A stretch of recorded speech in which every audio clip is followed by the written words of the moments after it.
for members of the public, this is a not regularly scheduled program from the select board. We're having our second budget summit today. So let's get started. We have all members of the select board present, a few staff members. We'll turn it over to Melissa, who is going to give us our budget forecast.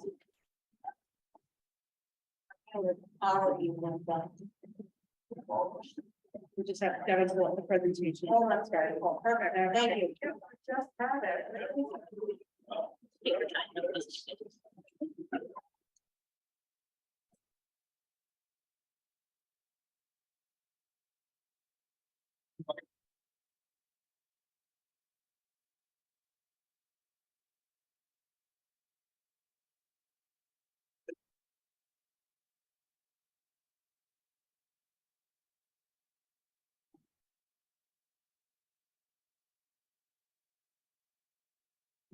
So we're going to be doing this kind of jointly. So Lincoln is here. He'll be helping present some of the presentation, and then wrapping it up at the end. So we are looking at our financial outlook for fiscal 24-28. Go ahead and go to the next slide, Debbie. So we're basically under the same pressures that we are annually when it comes to the town and school budgets. In particular, in fiscal 24, we are coming to deal with the issue of using one-time money to fund school operations. And that puts a lot of pressure on fiscal 24. Currently, we are looking at a town deficit of around $869,000. And then we have a school deficit of 7.4, and some of that is taking the one-time ARPA money and rolling it into the operating budget. So their deficit is a lot larger than what we are normally used to seeing. So their structural gap, a lot of it is driven by the collective bargaining agreements that they have. We also have our own cost pressures around collective bargaining. We're seeing issues around inflation with departmental budget requests, trying to meet some of the costs that they're seeing in the market for their different services that they provide. And then we also have some pressure around trash removal that we should be talking about with W, potentially looking at an increased trash fee to help offset some of that. So if we can go to the third one. These are the assumptions that we make in the forecast. So with revenue projections, we have our property tax, which is our biggest piece of the pie. We have actually we lowered our new growth projection to $2.4 million for fiscal 24, and then diminishing in the out years to 1.8 million. So we're very fortunate in the near term that we have a lot of development projects, a lot of hotels coming online, that's providing a lot of really great growth to town. We're not seeing that pipeline currently in the plan, but as things progress, if there are new developments that allow us to make more optimistic assumptions around new growth, we'll revisit. We're also state aid conservative on state aid. We're still waiting to see if there's information about consensus revenue. Normally, there's a hearing in December where they're talking about that. For now, we're at a 2.5% increase assumed for unrestricted general government aid or UGA. And then we're also assuming $50 per pupil for Chapter 70. So forth. The assumed new growth, does that include only projects that we are like 100% sure are going forward, or do you have some sort of like kind of stand-in number? So we have a baseline for what we normally have in terms of new growth. Usually it's, you can count on people kind of doing renovations to their units. Yeah, the bread and butter renovation. Yeah, so 1.8 is generally kind of our base, and then you add on top of that if there are development projects that add to that. Do you know if that number includes 10 Brookline Place? No, so we're being very conservative in the out years. So Okay. right now, I know Waldo Durgan is also another project that's a ways away, and so we usually rely on the assessment department and the economic development division to help us as we're looking at estimates for new growth. So the 2.4 is based on where she thinks will be next year around new growth. Thank you. Yeah. So that's the revenue side. We also have some modest growth in local receipts, still seeing some sluggish activity around parking, but we are seeing good news around local option, hotel, motel, and then also meals. But on the same grouping within local option, we're seeing a decline in marijuana, which makes sense because we're no longer the only operator in town. The first quarter revenue for marijuana was a 30% decline over last year. So we're kind of resetting the estimate based on what we're seeing, and we'll go from there. In terms of expenditures, we are still looking to, not every department is seeing restoration of their COVID reductions, and so there's still a lot of pressure around service delivery and trying to restore what we can around COVID. And then we also are seeing a lot of pressure around food health. Right now, our estimate is 8%. Now, historically, we've been around 5%. We met with our insurance consultant a few weeks ago, and he feels that 8% is a good estimate to start with, and we're hoping that it will come down from there. We're also looking at a subscriber growth of 30 additional enrollees on the school side and 20 on the town side. For pension, we are still sticking to our funding schedule. We were able to lower the rate of return. Last year, we were at 7.2, now we're at 6.9, which is great news. We are still on schedule for full funding in 2030. So for collective bargaining, we've got a 3% assumption for collective bargaining in fiscal 24. That is where we are with our union negotiations. And then right now for 25 to 28, we are assuming 2%, but that's something that we can talk about whether or not we should be increasing that and what that will do to the overall deficit if we do need to do that. Still looking at funding our obligation, and then also looking at our financial policies and implementing those throughout the forecast as well. This snapshot is kind of more for people that want to dive into the pipeline afterwards, just gives us kind of a history of some of the issues that we were facing in the forecast and then the ways that we've been able to resolve that. So we can go ahead and start. So this blizzard of numbers, I don't even know if you can read it all, but essentially these are the combination of our revenue and expenditure projections all the way through 2028, where without the closed captioning at the bottom, you'd see the town deficit and the school deficit. Thank you. So you can see that the assumptions there, and we'll go into detail on what's behind the numbers in the next few slides. And I'm going to hand it over to Lincoln. Miriam, go ahead and ask a question, and then I'm going to hand it off. If you're gonna answer it later, but I see the free cash cuts in half in 2024 and 2025. So I'm just wondering. So we are still waiting for our estimate for free cash, well, for our certification. So in order to basically, I'm assuming a reduced level of free cash in fiscal 24. In order to make the numbers not look so crazy, we are conservative in the out years. We basically assume a free cash level that just meets the policy level. So we're hoping that we're, to the extent that we're conservative in our budgeting, that boosts our free cash because we'll have turnbacks for revenue surpluses at the end. So trying to be cautious until we have a certified number, and then it'll be more definitive number when the financial plan. So So what is the thinking behind the 2% wage increase over 28? And that seems to be very optimistic. So I think that's what we need to talk about is whether or not the board feels that that is, a sustainable level. If you look at the deficit in fiscal 25 and beyond, a point is around $630,000 townwide. So if you're looking to increase your collective bargaining, that's what you're adding to the deficit. So it's really about, what we think we can afford and what that does to the overall picture. So I think I'm going to turn it over to Lincoln Heineman, our new finance director. He's going to walk you through some of the assumptions around revenue, and then we'll both be here to answer any questions. Thank you very much, Melissa. Good afternoon again, everyone.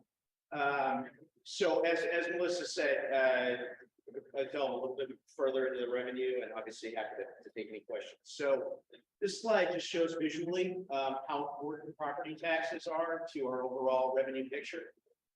Almost 3/4 of our revenue is directly from real estate taxes. But just to demonstrate how important that is to the town's overall function. Next slide, please. So here's another visual representation, but to break it down specifically into groups. Again, in fiscal year 2024, we're looking at an overall, conservatively, we're looking at an overall revenue increase of $8.3 million, 2.4%. As Melissa mentioned, that includes a $2.4 million new growth figure for renovations, additions, and entirely new construction. And then also the expected 2.5% overall increase due to the limitations of Proposition 2.5. When we're thinking about new growth too, I want to remind folks about what the valuation dates are. So according to the state law, the new growth number for fiscal year 2024 is set as of the value of January 1st, 2023. So that's an important thing to think about when we're thinking about what projects might be coming on and what aren't, and what portion is constructed as of January 1st of each year. Mary? Yeah. I have a question that, so when you're thinking about that number, when we're thinking about that number, there are some projects that have stalled because of supply chain issues. And how do those fit in? Are those calculated in and that's it? Or they're calculated in and installed and put them out?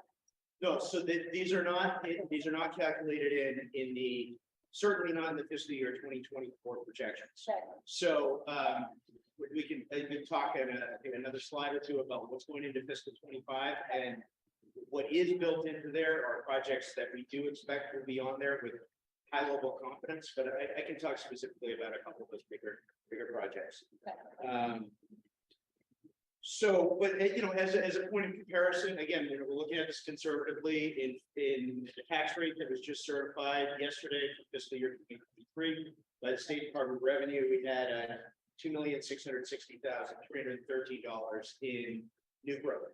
So just to give a sense of historically where we've been at, we're continuing that conservative projection.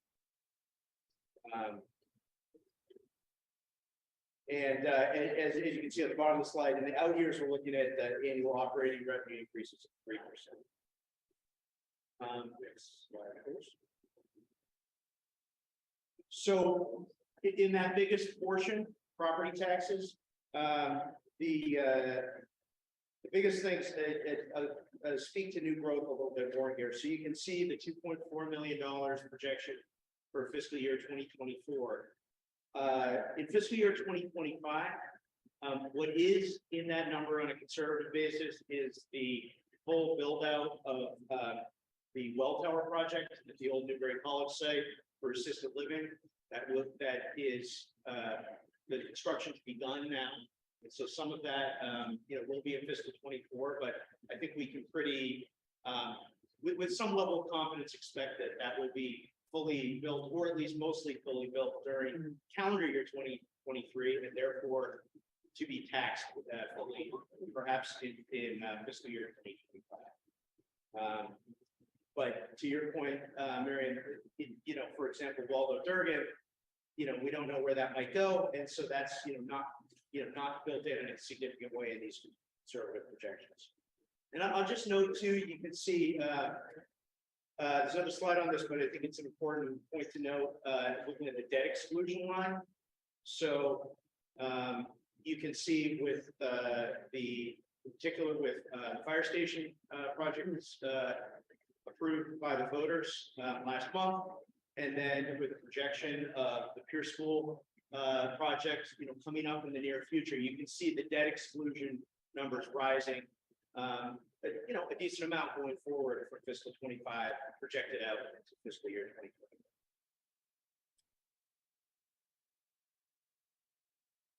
So again, here's the debt exclusion. Here's our existing debt in the top quadrant, in the top lines, and then the projected debt. Again, taking into account the fire station renovations that were just approved and the Pierce School project that we know is coming up. Likely next year for the voters' decision, and that's what's going into that. I should note it's an asterisk, but it's an important note to point out that these debt numbers do assume MSBA estimates coming in there and MSBA reimbursement. Mike, What's the assumption about interest rate? So, I'm not sure what we have. 5.25 for the 25-year bond, most recently checked with our financial advisor. Thank you. Regarding state aid, Melissa mentioned, normally at this time of year, there would be some consensus revenue projections from the House and Senate Ways and Means at the State House and the Executive Office for Administration and Finance. Those haven't happened yet, but it is including 2.5% projected increase for fiscal year 2024 in the unrestricted aid and a $50 per pupil increase to Chapter 70 education aid. A couple other items to just point out, I think folks know this, but it's just as a reminder, we are reimbursed for veterans benefits, typically 75% for veterans benefits provided by the town that veterans and their surviving spouses are entitled to under state law. There are other areas, of state aid that sometimes we don't think about as much.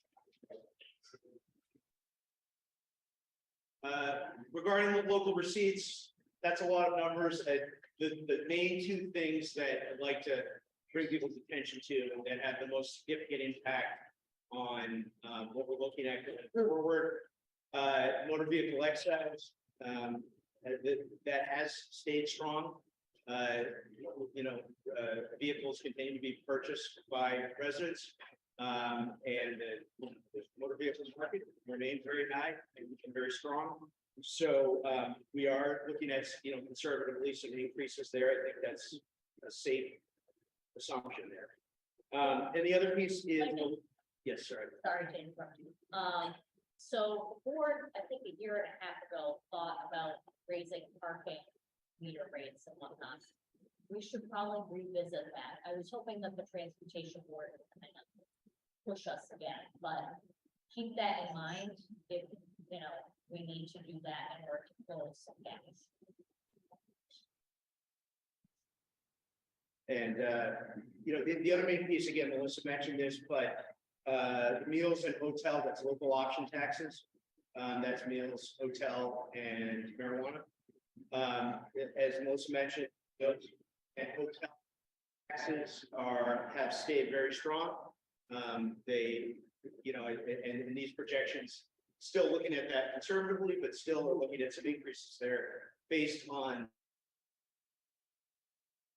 the historical numbers that we've seen, comfortably over projections in the last several fiscal years, or 3 fiscal years anyway. And then just 2 other quick items I'll mention. We do have an adjustment there on interest income. I think it's something we're going to be looking at really closely. Obviously, interest rates have risen from the Federal Reserve. We'll see where that environment goes, but we do expect that we'll be seeing a nice, at least something of an uptick in that revenue there.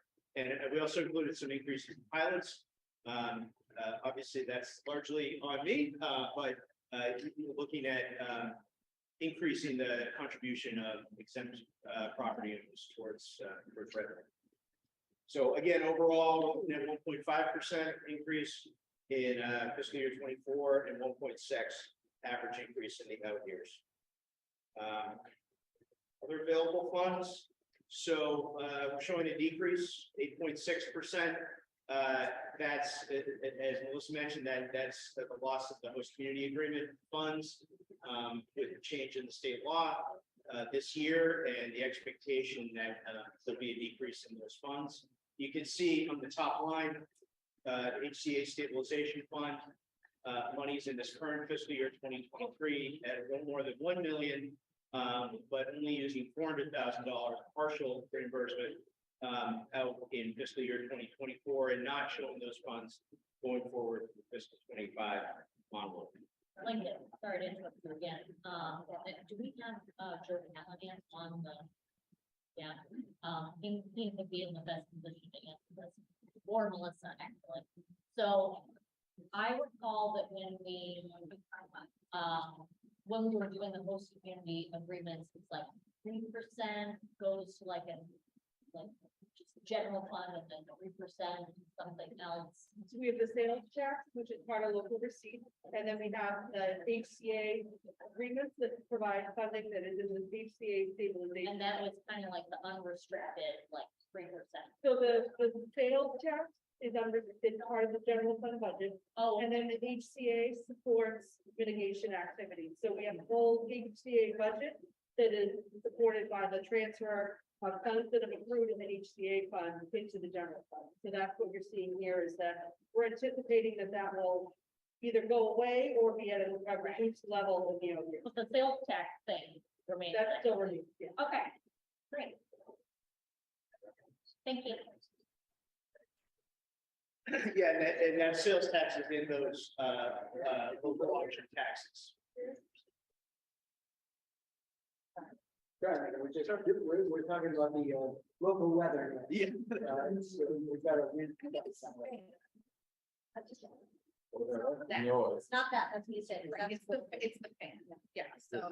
Push the cold air into the air, or Yeah. we talk about no. I'm talking about the noise, and I think No, too- I'm talking about cold air. Oh, well, that's because the fire died down, so down flew, it's like all of that cold air is coming out, so we just need to stoke the fire, which I will. That's too bad. Sorry. Just, it's very, it's fine. Sorry. go ahead. I'm filmed today, I'm being filmed today.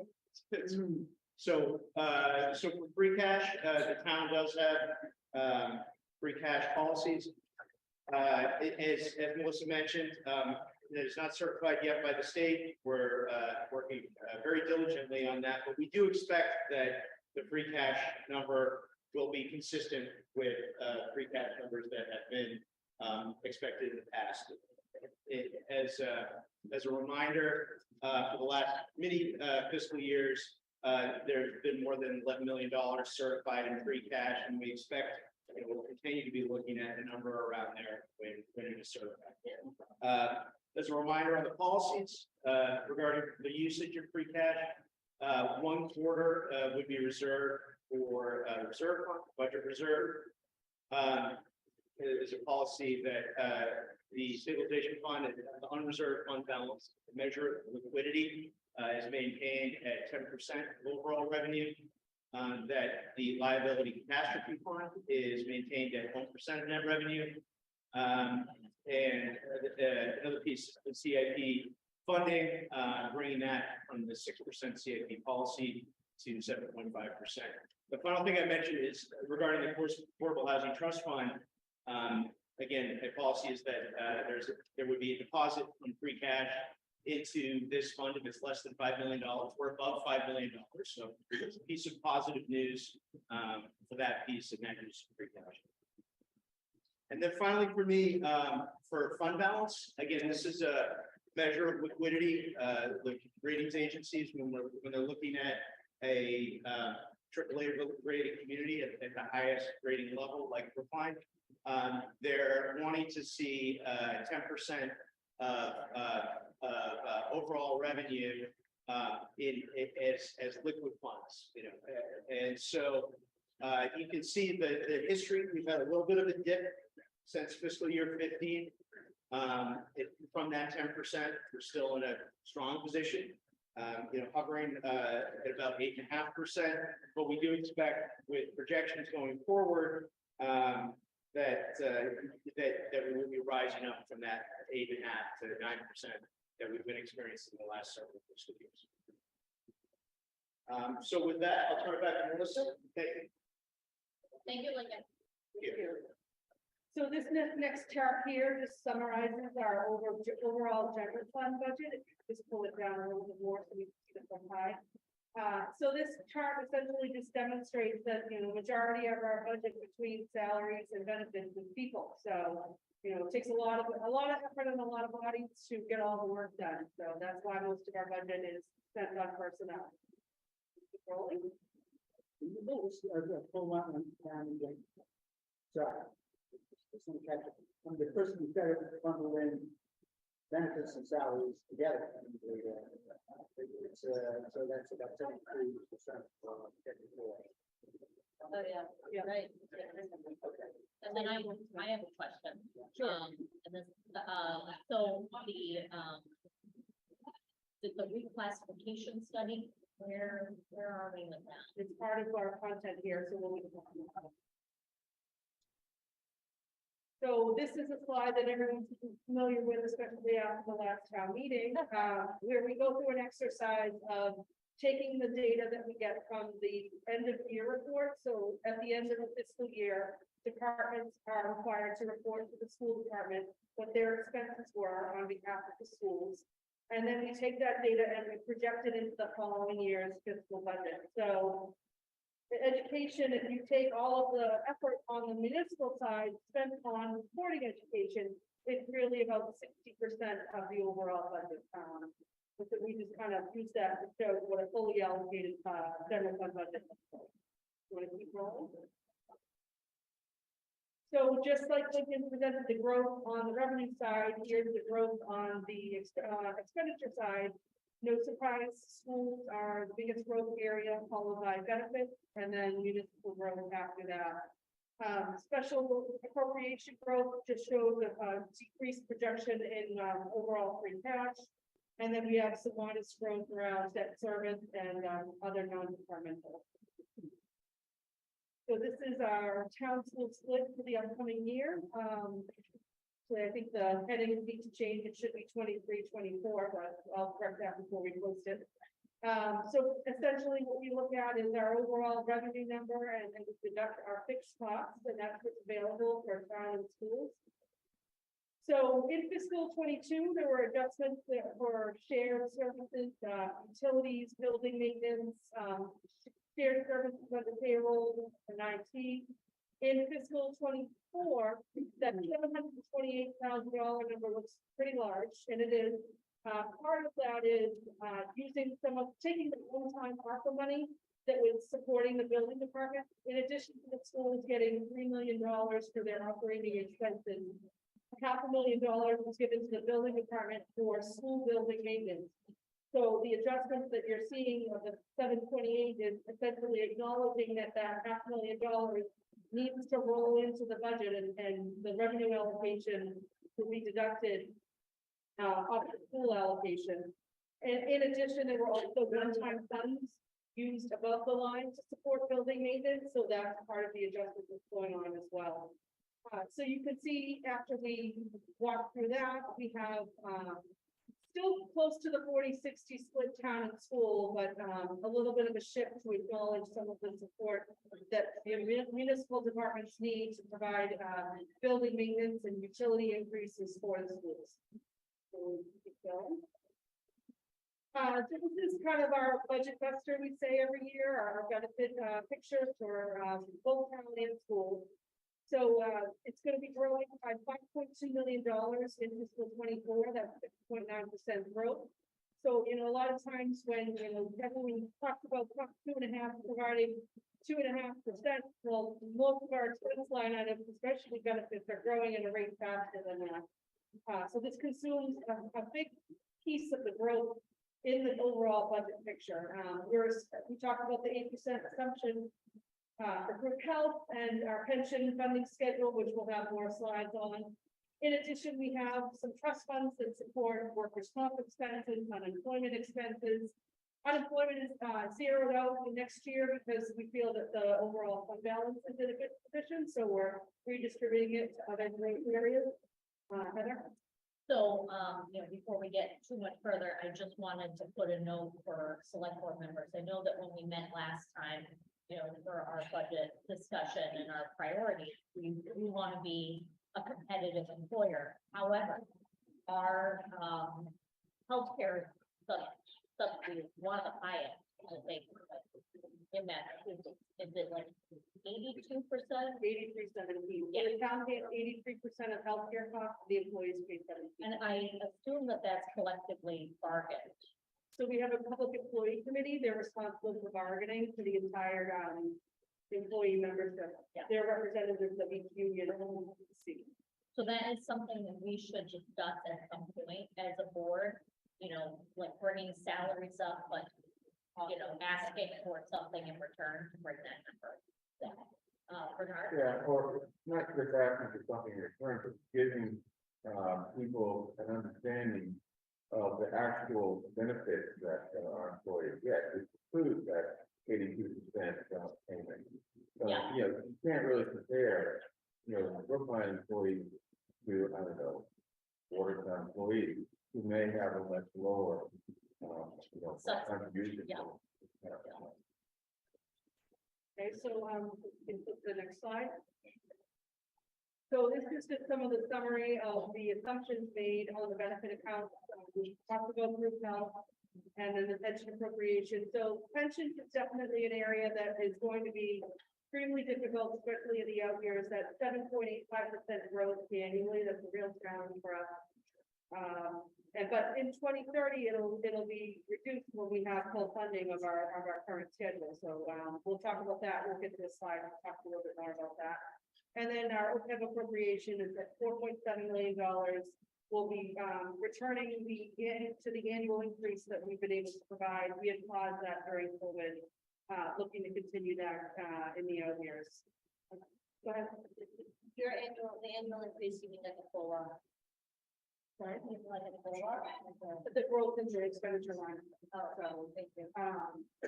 Basically, that OPEB go up by 150,000 annually for our policy, and then our pension schedule is set to grow by 7.85% annually. Keep going. So this chart just shows how our health costs have grown over the years. That drop that you see kind of in the middle of the chart, that was the year that we entered the GIC. And then we kind of come back to where we were. Then, Yep, so let's keep rolling here. Mike, Where, before we enter the GIC, my understanding is that we bargained in order to enter the GIC. Yep.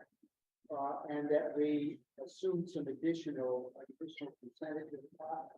So that's when we went from, we were at 75-25, so we went to 83-17 as the That was, incentive. that was my question. This was before the law changed and the barriers to entry were not as onerous. So he kind of made the change, and then 2 years later, there was a legislation that made it a little easier. But we're kind of bound by the rules that we are, that we were under when we entered the GIC. So it makes it difficult to shift that percentage because of the section 19 law that we're bound by. You need the majority of the membership to go on changes. In fact, I appreciate the jacket, but I just want to put 75% number. I was looking for. Thank you. Yeah. So this is just showing our funding schedule for OPEBs. You know, we've got a pretty healthy balance in our OPEB trust fund, and that's because we have been really diligent about contributing and making sure that our unfunded retiree healthcare obligations are covered. And more on that when we get to our pension slide. Keep going. So this is what our pension schedule looks for until 2030, when we'll be at full funding, and then you're going to see, if you could just scroll a little bit further on the chart, you can see the drop off after 2030. Then we'll kind of be on a better schedule for our pension costs. And I always like to remind the board that former select board member Nancy Daly would always say, and then that money will get redirected towards the OPEB liability. You know, definitely something you want to make sure that people remember, that even though, you know, when we get to 2030, that obligation will be they better managed, that we still have an outstanding OPEB liability that we would need to look at as well. So this is a chart that I put together that essentially is trying to articulate how much of the 2.5% that benefit consumes in the annual growth. So you can see, you know, just our benefit line item absorbs most of the growth that we see coming just from the Prop 2.5 property tax item. So normally this presentation is forecast and CIP because of the delayed free tax certification. We are delaying the rollout of our capital improvement plan. But there are things that are currently known within the CIP that are going to be implicating the expenditures in the forecast. So Our 6% policy that provides $836,000 of growth to CIP projects, but then we also have new debt service that will be kind of reducing what's available for other projects. So in the fall, in the special town meeting that we just concluded, we had authorization for Murphy and Robinson and fire engines 1 and 4. Previously, we had authorized Skyline Park. Lincoln and I will be looking sometime this spring to go out for the bond sale.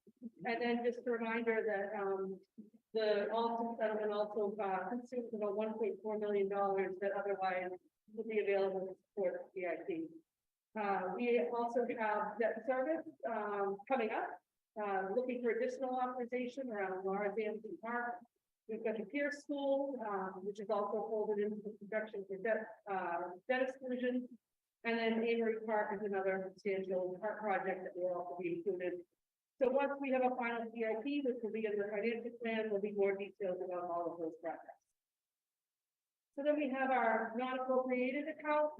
Last year, this was kind of the bad news of the budget, where our MBTA assessment basically grew and basically offset any state aid that we got. So still looking at a conservative 2.5% increase in non-appropriated. Obviously, Norfolk County is the biggest item in here that we, also grumble about every year as well. But these are kind of items that we don't have a lot of control over, but they are a decent piece of our budget. So this is just showing. Oh, go ahead, Mary. Go back. Sure. Just wondering if, the MBTA is under a lot of, is that almost under federal control? I understand like their improvement plan, only 50% of it was accepted by the feds. Did anybody else hear that? So I just wonder if we anticipated from Candy or any of that will impact this one. Probably not. So there's a formula that dictates what the growth in the MBTA assessment can be, and then that's kind of distributed amongst communities based on ridership. Okay. So we just saw a shift in some ridership numbers last year that really kind of boosted in our assessment. So, But I will say, what Melissa said is correct, shouldn't really impact this, but over the long term, they're making tweaks to bus routes, which could have an impact on ridership and then eventually impact our assessment.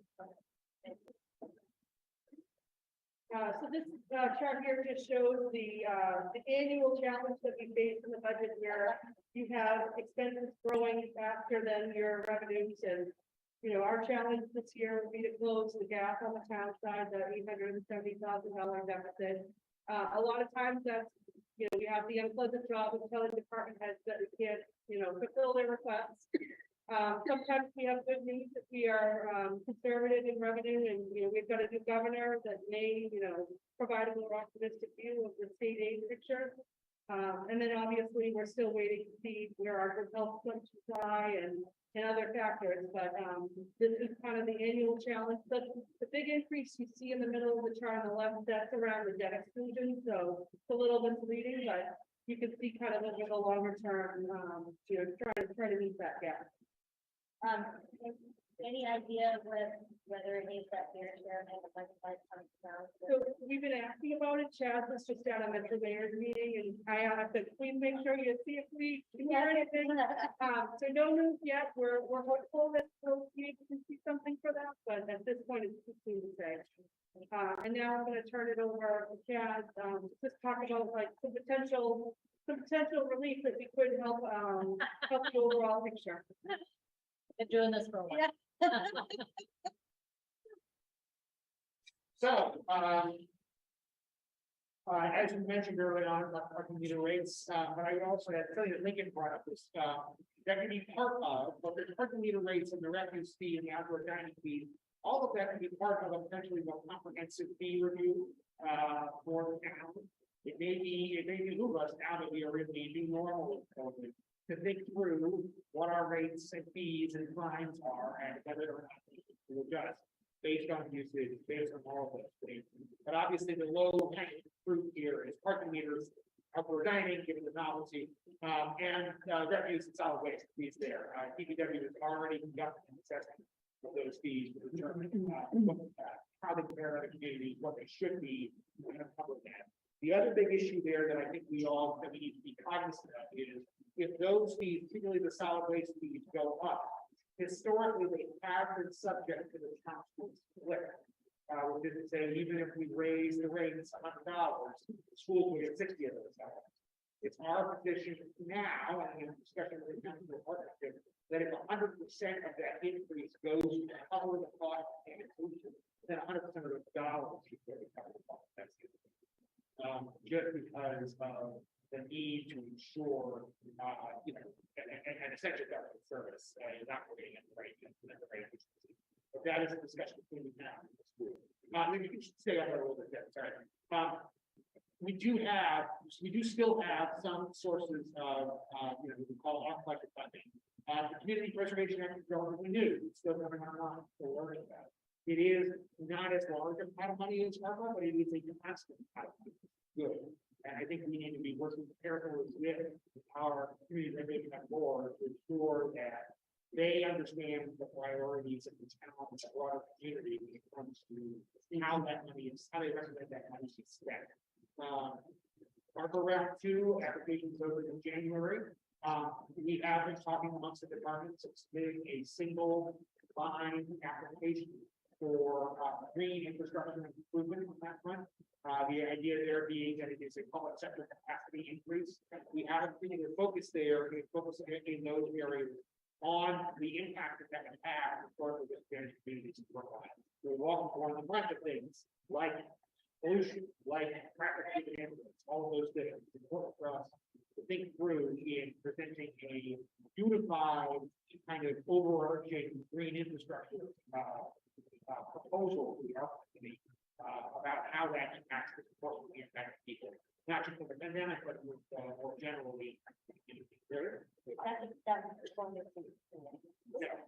That's all the thing in the past. The infrastructure bill, the kind of the IIJA, the infrastructure, increasing infrastructure jobs act. Although there are many kind of programs included in this app, I will say, based on our initial assessment, fortunately for our local needs, it's a big event. There are just unlike ARPA, which was really designed to get money into the hands of localities and give them the tools necessary to address affordability. There are a lot of things to go through this bill, and so I think a lot of us are really hopeful. But our DPW commissioner went to a conference and 5 different potential programs we might be able to use in the IIJA. Came back saying maybe one, and even then after closer analysis.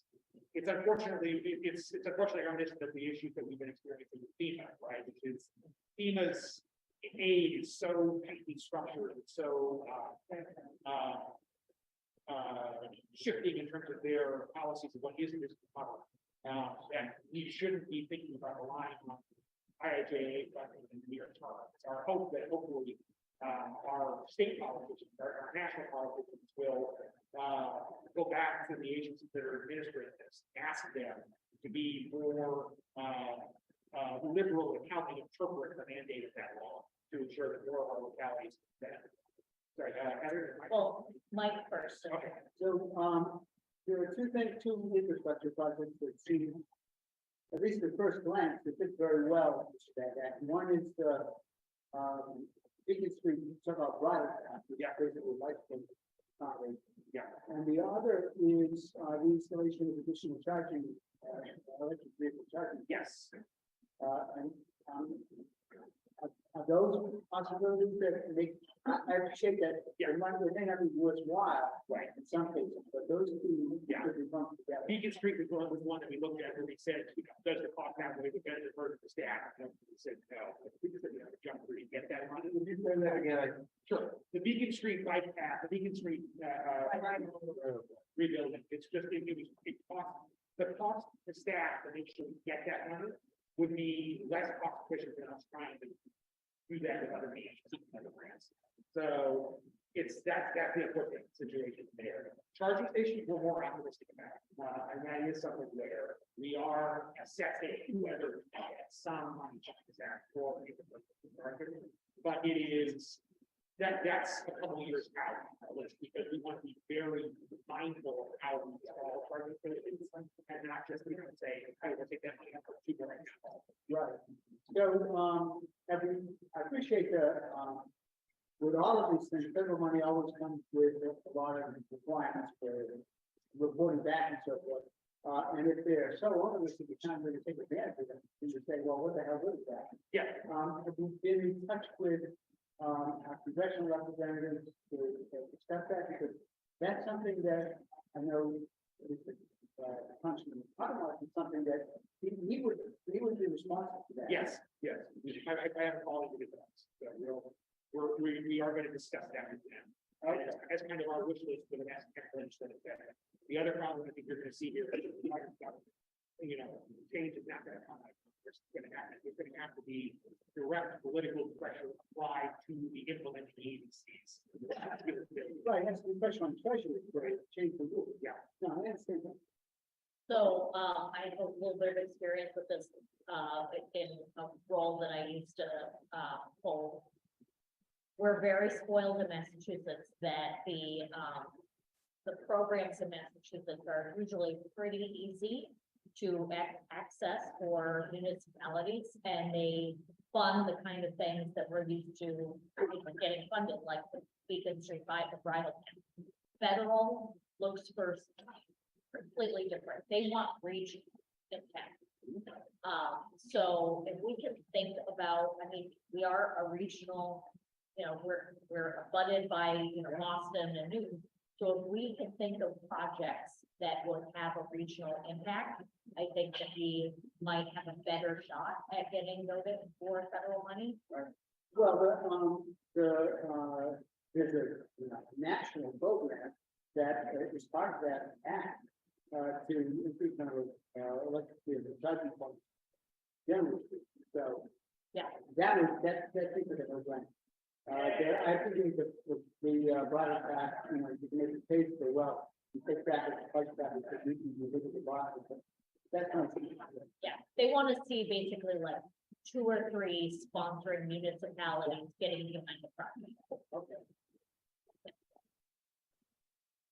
So, Just a, sorry, general Yeah. note, Chaz, if you can move a little closer. Heather, Lincoln and Melissa are getting gold stars in their projection and everyone else is not, so. It's the theater training. right. The mask probably isn't helping either, so. Okay, let's move on to the next slide then. So I want to talk about the meat of this, which is obviously the possibility of asking for an operating override in May. So we've had conversations now with all of our departments about their budgetary needs.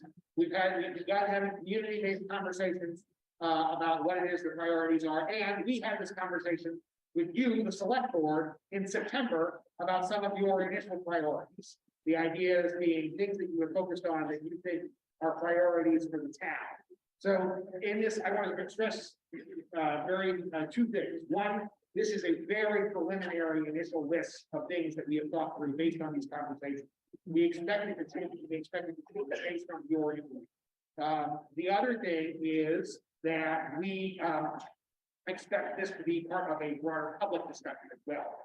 I have put together a team, a working group, an override working group of various citizens in town who are not connected to this process to validate the broader community asks to determine, is this something that we feel comfortable going to the taxpayer for?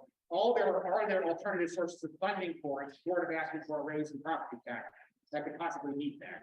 And that is what that group is meeting to consider. There will be a public meeting of that group, and there will also be presentations, again, multiple presentations to the select board, the advisory committee, and others interested in this. So the preliminary priority list is divided into 3 categories. Priority 1, I view as effectively getting us parity, getting us to where we need to be to have optimal operation of the town at its current, providing its current services. So, and that is, addressing the operating deficit first and foremost, which is at around $875,000. Absorbing the HCA funded positions. from, the money that used to fund the HCA, come to us from the HCA going away. If we can absorb that into our operating budget, we can maintain those services. Now, some folks will say, well, the HCA money is tending to mitigate certain cannabis-related issues. If we don't have those cannabis-related issues, and that HCA funding is for those issues, does it need to be $350,000? Does it need to be that amount? We view this as a good first guess. For one thing, what this really is it's about bodies, it's about positions rather than what they do. And a big part of that is in our public safety area, right? The police in particular. We want to be sure that we are maintaining a level of service there that was being financed in part by the HCA that is now no longer that will no longer be financed by that in the next several years. So there's multiple different departments that has an impact on, but the focus there is not on the services, it's on the positions to ensure that we have the flexibility to provide the level of service that people have come to expect. The other multiple department thing is the salary study. So I want to thank Charlie, and with Dan Braga has completed an incredibly arduous task, which is going through the data we received from Collins Center and also getting data from multiple other municipalities, developing a model to determine what our true comparators really are, determining whether the data was good, that is to say, whether or not we were really comparing apples to apples with various positions, and then making several different recommendations based on how we want to get our salaries in these non-union spaces or in the middle, the mid-range spaces more competitive. And Charlie's recommendation, which I think is a good one, is to look at positions where, based on our basket of comparators, we are more than 10% out from our comparative areas to figure out the raise from there. So that if you were to do just that, that would be just over $300,000. So rounding that up to $400,000 also gives us the opportunity to fund new positions within these departments that really need positions. Not many, but the idea is that that money will go a long way towards financing, for example, 2 or 3 part-time positions that might be necessary. So between the $380,000, $380,000 to bring us up into parity with our comparator communities, and rounding up from there to allow us to have additional capacity in these departments. That's what that line item is. Deferred maintenance. I don't know what the timeline of rolling that out might be. We would have to think about, we would have to think about how to prioritize that in terms of the overall. Right now, We're talking like years. I mean, again, this is something where I think you, the select board, can have a discussion with what you want to prioritize in building out what the override comes, right? So the override will ramp up over a period of 3 years. If the aim there is to focus on salary, we can do that. It's just a matter of. Just to be clear, Ann and I have talked about different scenarios where in the first year of the override, you could take a hack at the people who are the most off, you know what I mean, compared to comparative communities, depending on how you decide you want to face it. Mike, Looking at the first priority, if we're looking 2 years out, what happens in year 2 and year 3, the gap that we're trying to fill? Does that cover out to year 3, or is that year 1?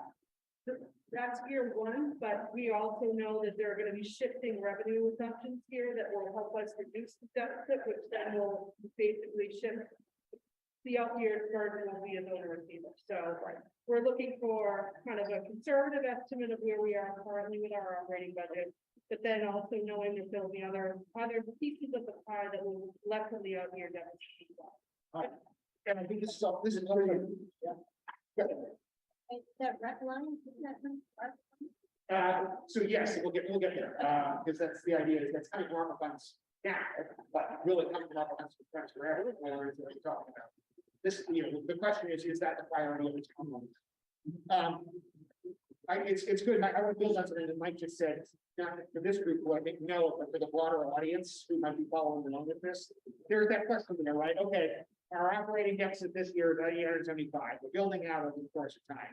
We know that we often beat our projections, right? We often have more money coming in than we thought we would in a conservative estimate.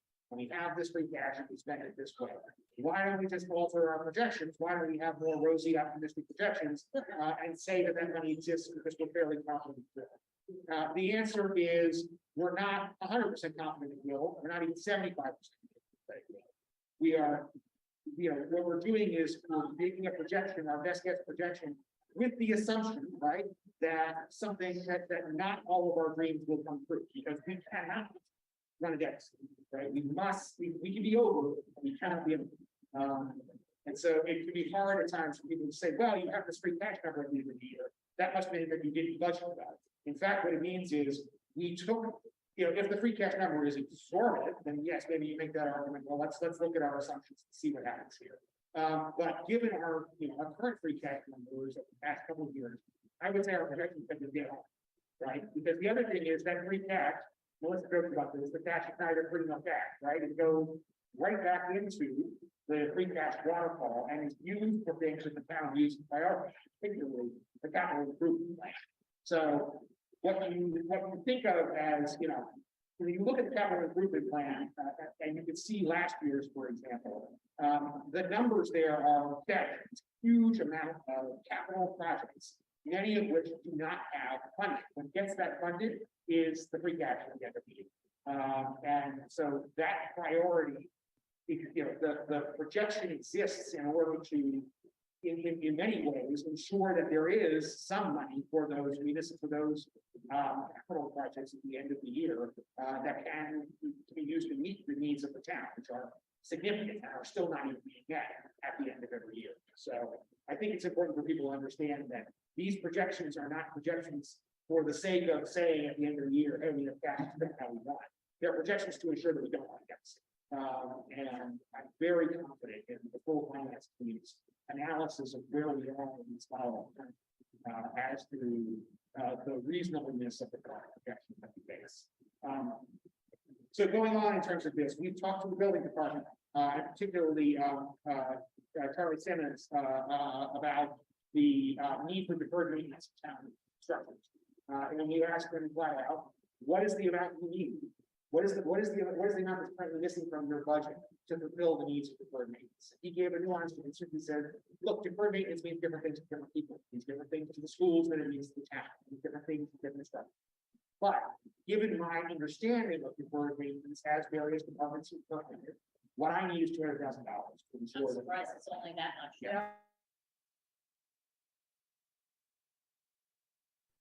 And the last thing on priority one, which I view again as getting us to the space we need to be at, is because of the broader focus of the community, is sanitation and health inspection.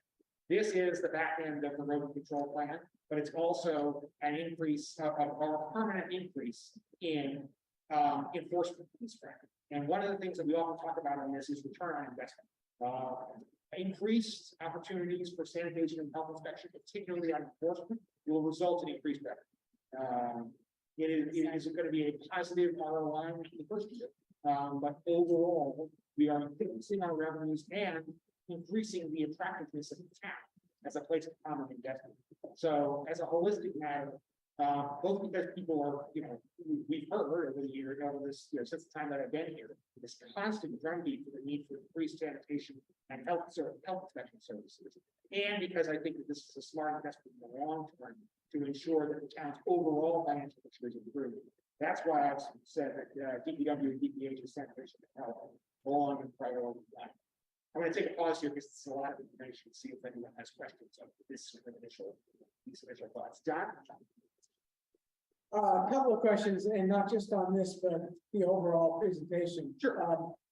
I find it hard to evaluate all of these various issues in the absence of numbers as to full-time equivalent positions in the town side budget, full-time equivalent positions in the school side budget.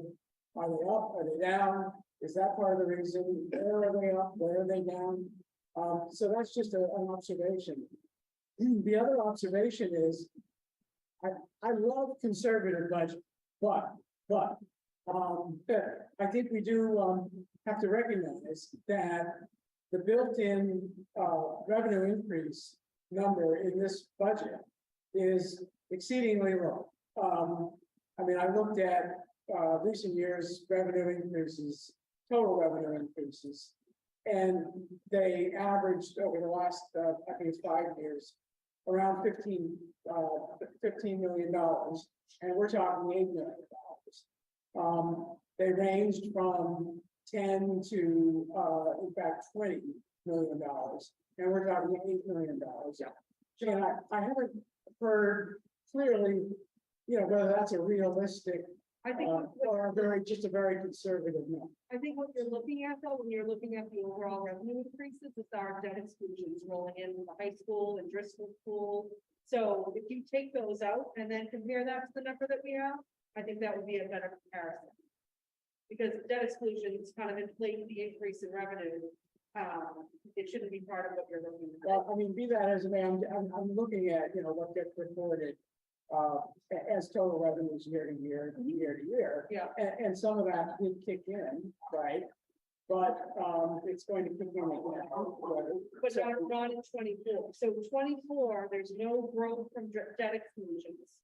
And then you'll see that in the out years, but definitely not in 24. And then even if looking at like local receipts, those are pretty stable. So Yeah, the growth there is modest too. Less, trash increase or parking fee increase. So I think the debt exclusion is kind of muddying the picture a little bit. And well, there's less harm in being conservative absolutely. than if we. Yeah. And Yeah, let's, but and let's we're do gonna- growth also. I mean, we've had a lot of development happen over the past 5-10 years, and we're seeing that dry up. Yeah. So you're not seeing that in the revenue growth projections either, so that's part of what you're missing. And I wouldn't bother to put it out there, except if we're gonna be talking about an override. Yeah. We don't want it to be based on unrealistically lowball numbers as to our revenue. Great. And I think that's why, I want to put that out into the public sphere early, right? Yeah. Because there is that perception, right? This idea of, well, you always are over your target, so why are you asking for more money from the taxpayer? Where else could it come from? And we are taking it into account, both in our projections and in the ability to use things like ARPA and CPA to address some of these things. You notice that what's not on here is electrification of the fleet, which is a major priority that I heard from you and from people around town. I think that's something that ARPA should do. I think that's something where ARPA, that's what ARPA is designed to be, public sector capacity that has a clear, tangible benefit on communities that historically suffered the consequences of a municipality that leads to their neighborhoods. So great, we can build that infrastructure out, and that's what we should be using ARPA for, not taxpayer dollars. I'm sorry, I had one more. Quickie.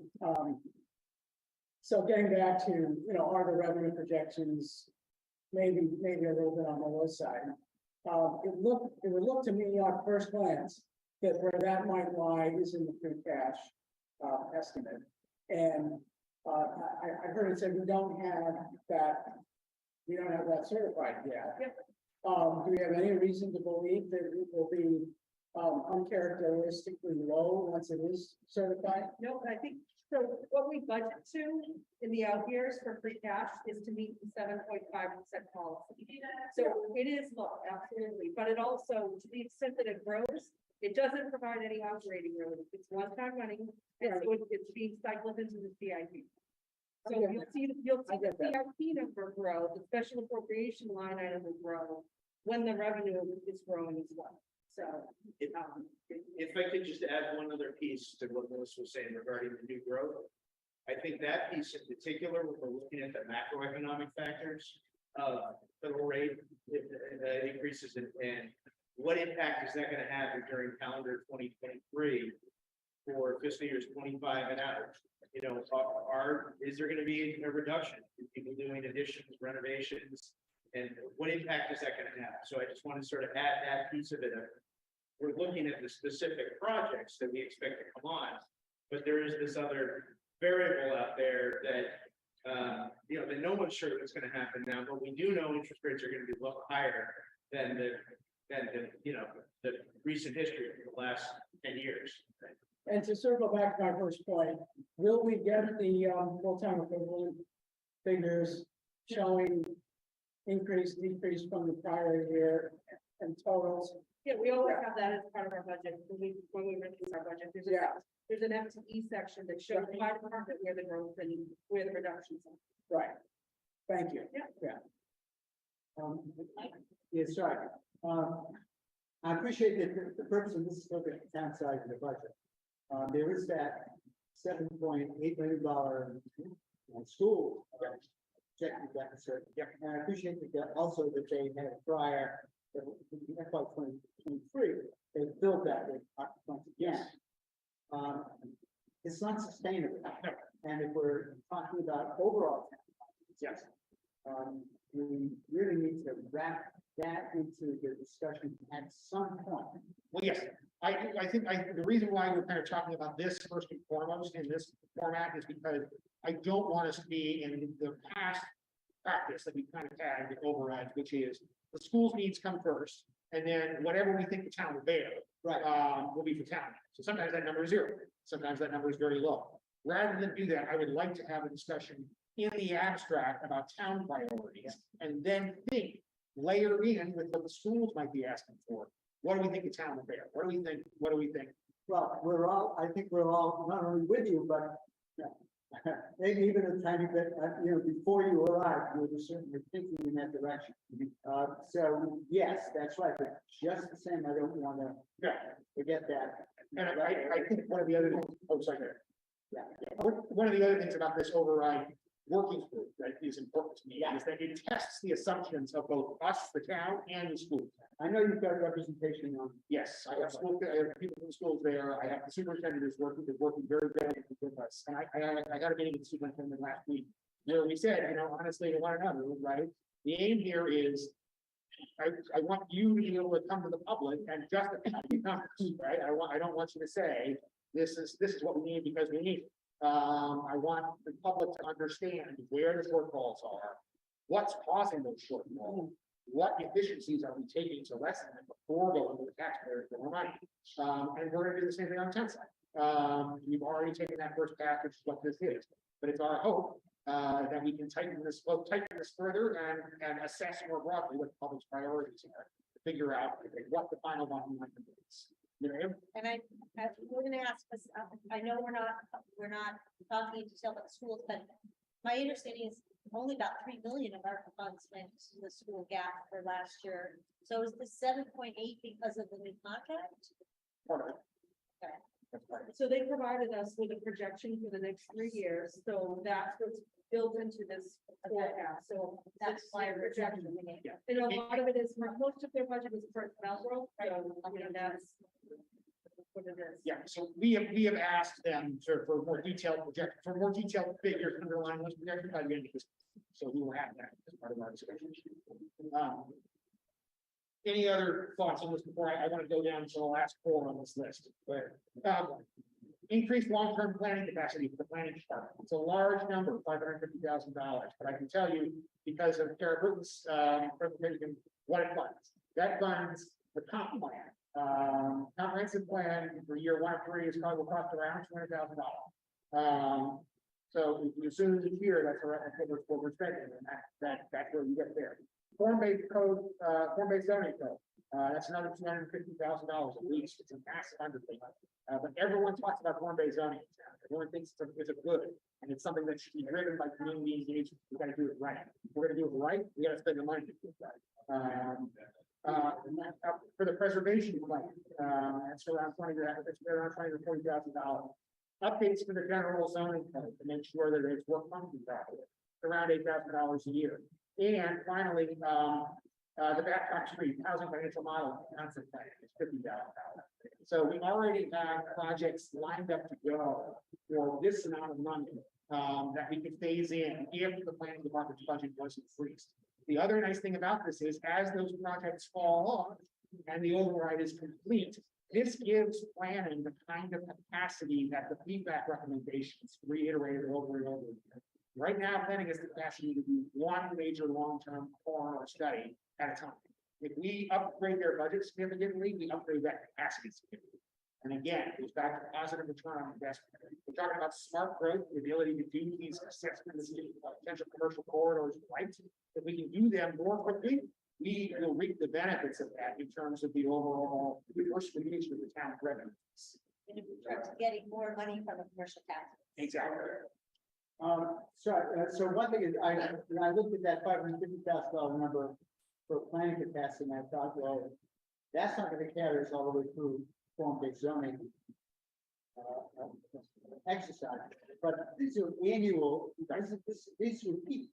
Well, no, so it builds out, it gradually increases the planning department's budget over time, right? The override increases the overall. And if an override is, it allows you to increase your tax rate. Right. But But what one is that, thing- is that for total or is that per year? That's total. Okay, all right, that's a little, okay. Yeah, it's so it doesn't bring everything online at once, right? We're not asking for a huge amount of money to bring everything online at once. What we're thinking is, in year one, right, you're able to build on the plan. Year two, you're able to fold in form-based zoning. Year three, you have all the out. I appreciate that, but then in year 4, that 550 is built in. Right. An ongoing basis. Right, That's this what I is wanna an get. operating. Yeah. Yeah. I understand what I'm. Very well. I just want to make sure that we bring that. Yes, yes. Lisa, did you just woman explain? Oh, I Yeah. love it. Yeah. What makes it so better than man?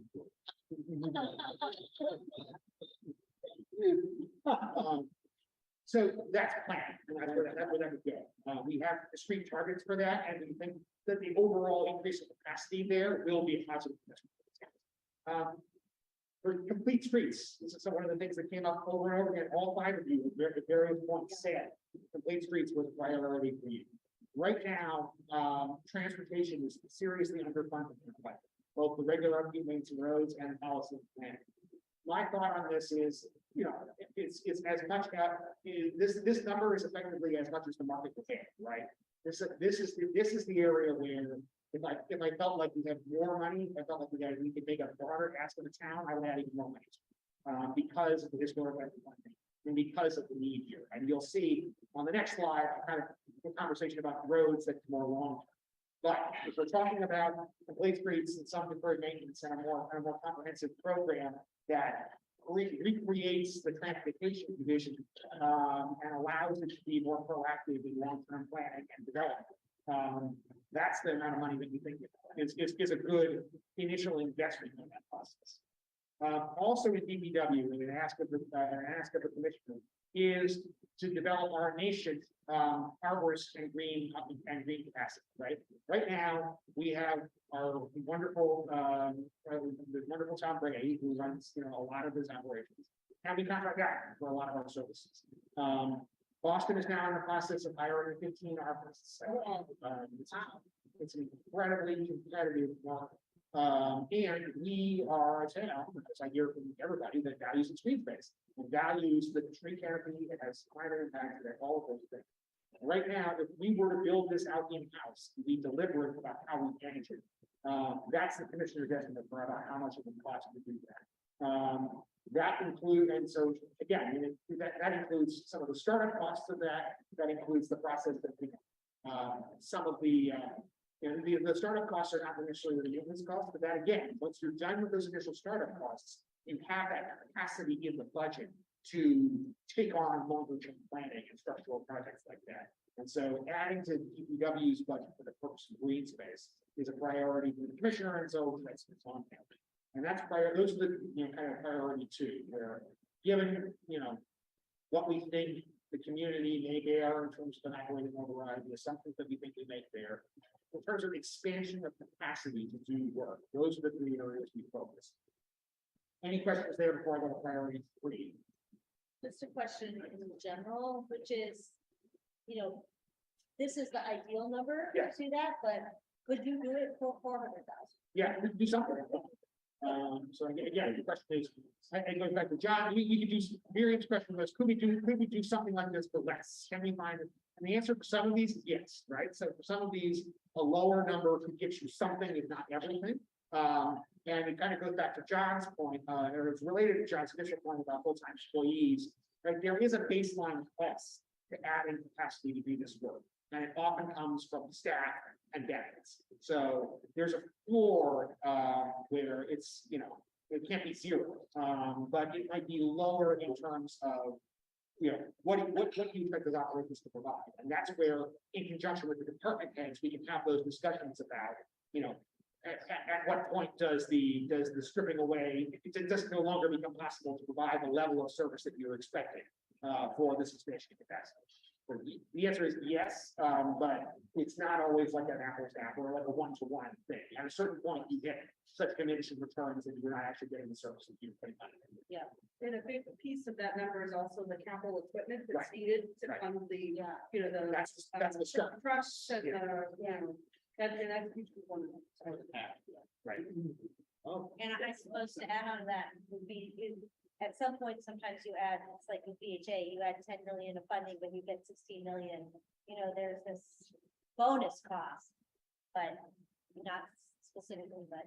Right, I think that's why we're trying to be conservative in covering that, and conservative in ensuring that the numbers cover not just the startup costs, but the increased cost to then maintain the service over time. Planning's numbers weren't 550, they were a little under 500,000. The cost over time to maintain that. Yeah. In our budget is with the increased capacity, it adds money to that, which is why that number is very expensive. So the reason why we have priority 3 here is, as all of you know, I think John, you brought it up in our last meeting. Recently, the Warrant Article 26 committee released a report about providing increased access to recreational programs to low to moderate income residents in town. Their bottom line number for how much that would cost us on a year in year out basis was just over $1.3 million.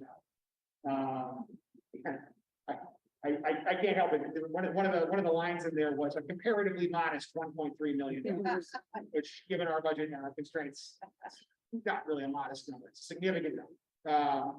But if that is a priority for the town, one of the things that report said was that about, maybe 200,000 of that, the rec revolving funds could bear, and maybe they could get some money from donations. So from donations, from private partnerships. So that leaves around $1 million. I know there's going to get an ask in upper round 2 for around $800,000 to continue the pilot program for this, for this next year. So I know that that's a priority for a lot of people who are engaged in that process because of the benefit it provides, which is reduced cost with free access to LMI residents in town to recreational services. But ARPA goes away, and that's a huge number to continue to fund on a regular basis. So I think the question here is not in the first year of this override necessarily, but in terms of preparing for the possibility of this. If the town wants to adopt the recommendation of the Warrant Article 26 committee's report, that's the number that it's going to cost. And rather than say, well, we're going to pull that out of all other services, one option would be to ask if the taxpayers want to support that. And so that is a possible line item for an operating budget. So the total operating override number that when we combine all 3 of these is just over $5 million. You just focus on priority 1, which is maintenance of service, it's about 2.2. If you combine it with the expansion of capacity, but you don't put rec to the voters this year, it's around $4 million. Assume for the moment that the schools number is correct, and you're looking at 7.6. If you go with priority 1 and you add the entirety of that school's number, which is not guaranteed, and I'm be sure that number is correct. The total for a 3-year operating override over time would be under $10 million. If you were to do priority 1 and 2, it'd be just over $10 million. You'd be looking closer to between 11 and 12. And of course, if you were to do all 3, you'd be at $13 million. So that's the kind of state of play of the current thoughts and priorities for the override. That's assuming that in year 1 of schools, we would need to talk about what in years 2 and 3 is appropriate for school growth. Right. So, first of all, I would say the 7.8% school deficit is something that we need to have a pretty thorough discussion about before anything at all gets bundled in to an override. But, if you look at the two, at the overall, the operating override number, and then combine that with the Pierce override number. Yes. You're, we're looking at something on the order of 9 or 10% of total revenue. That Yeah. total tax collected. Yes. And that's the number that the taxpayers may be looking at. Yeah, it's a lot. And, the question of how this goes on the ballot is an open one. It's still not a recommendation, and I think that a unified operating override, a single line item operating override go along. We can discuss whether or not there are certain items that you might want to break out. But it's my thought on this is, you have Pierce, you may have a Pierce add-on based on, zero emissions, something like that. Yeah. And then you'll have this, and that way, rather than, we want, and what I would say is, to do that, we need to make sure that the voters have confidence that the line items that are baked into this single thing are all legitimate. That means both on the school side and on the town side. And we have to do the work in public to make sure that that people understand that those numbers are real. So this is not a promise that this is the final number. This is the opening of the conversation. Right, I appreciate that. I was just trying to get a grasp of the whole package if we were including Pierce, because people are going to be looking at that on their tax bill. They don't look at these two things in isolation or. Yeah, it's a very important one. Okay. Yeah, it's a question of priorities, right? It's a question of, what are the community's priorities and how do we think they should be funded? Should we go on to the next slide? So, longer term questions to kind of think through in terms of our, how we provide services and how we fund providing these services. One of the big ones, is there an appetite in FY25 or later for a longer term capital override to address the condition of the town roads? Right now, if we are to continue level funding our road maintenance and repair budget, it's dropping, the quality of our roads will continue to drop. Right now, we have a 2.5 million shortfall and it's growing. So rather than push the burden of that on the taxpayers on a shorter time scale, might there be an appetite after this process for a more gradual increase in the finance for roads? Say over the course of 10 years, or potentially even longer, whatever the maximum is that we can bear. It's just food for thought. I don't think, given the crowded nature of the ballot this year, it makes sense for us to put that to the voters. But it's something that we should start thinking through. Given that we are already underfunding our roads, can we do something in the long term to address that? This is one of Lincoln's ambits, and I think it's a really great question that we continue to raise. You saw it come up on Tuesday with the question of Peter Senior Life. What non-monetary pilot benefits can be obtained through negotiations with nonprofits? We've been told, for example, over and over again that our colleagues at Boston College don't engage in monetary pilot contributions. Well, Boston College has land that the town might be able to utilize. There are playgrounds, there's parking. Think too about our medical profits. The Route 9 corridor has a lot of public transportation, but private transportation to and from along the medical area. For years, we've been talking about transit equity access in South Brookline. What if there's a public-private or a public-nonprofit partnership with some of those organizations that are already providing bus service along Route 9 to build out spokes to South Brookline? It would be really nice if we had a bus that came more than once every half hour to Putterham Village. We could do that, but we wouldn't necessarily need to involve the MBTA. So thinking about how to prioritize that and how to engage in those negotiations, that provides a lot of benefit to the town without having to raise taxes. And then finally, what other means can we use to incentivize smart, sustainable, and equitable economic development that diversifies our tax base while maintaining Brookline's character? That is not growth at all costs, but growth that reflects the realities of the demand for services in a way that maintains Brookline being Brookline. There is already talk after many years of kind of nationcy about a business improvement district in Village Farm. That's a great opportunity for the town to develop a positive return on its investment in that area. We had a presentation last time about linkage fees. We can be looking at improving our partnerships with minority and women-owned business enterprises, thinking through how we want to continue to front and center our desire to contract with historically marginalized communities in order to build those relationships. And again, if Brookline becomes better known as an area that has a clear goal for minority and women business enterprise participation, that will drive growth in that area. And that is something that has not gone impact, because those people have regional businesses and they take business elsewhere. And if they center their businesses in Brookline, the benefit to us is tremendous. So that's a potential gain for growth in revenue and growth in experience for the town that doesn't necessarily involve raising taxes. So all of these things are under consideration in our shops. All of these things we need to be working on. And we want to put this in front of you to act so that you have the opportunity to start thinking through how, other areas, whether there are areas here you'd like us to prioritize or deprioritize, whether there are concepts that you think we should be considering or not. All of that is kind of on the table in this broader budget-based discussion. So that's it. That's the end of this lengthy slideshow. So I really appreciate you all taking the time. I'm glad we're having this conversation together. Yeah. So what do you need from us? And I guess what do you need from us right now? What I would like from you right now is a discussion more generally, in a little more detail than we had in September, about your priorities for maintenance of town operations and growth. Are we on the right track in thinking about what areas we'd like to prioritize if there's an override? Are we on the right track? Are there things that you think we should be considering? Yeah. Mike? I have some thoughts about that.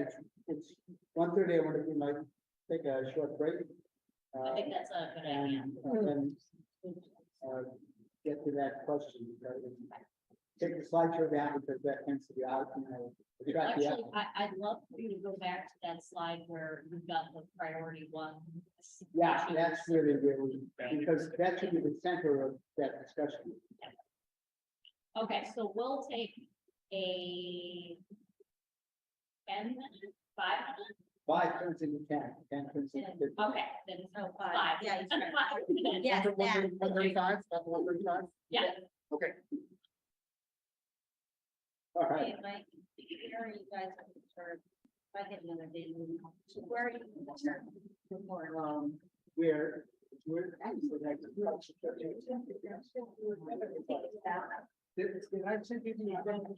No. We're gonna do that right I now. don't think so. Well, here. That's like the normal. Keep saying that we're meeting. I thought there was gonna be one. So you can read that. Thank you. Oh, that will be.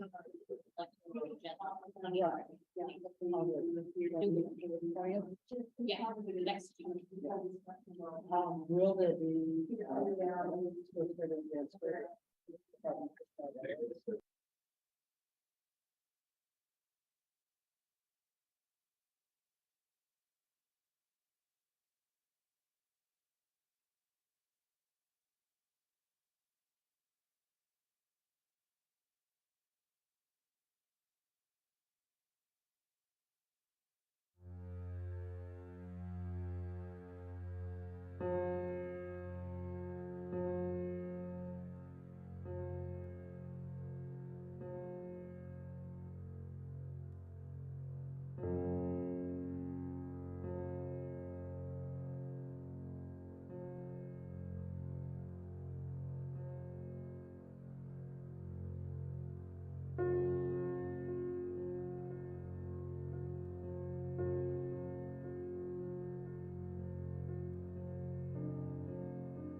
live. We're back from our brief 5-minute break, which turned into like 10 minutes. That's okay. We needed it. So I've asked Devin to just bring up the agenda to remind me of what we need to accomplish today. So we have the presentation. Now we're gonna have a discussion just to make sure that, we're, giving staff a united front on whether or not what they presented is what they should be focusing on. I can't hear you.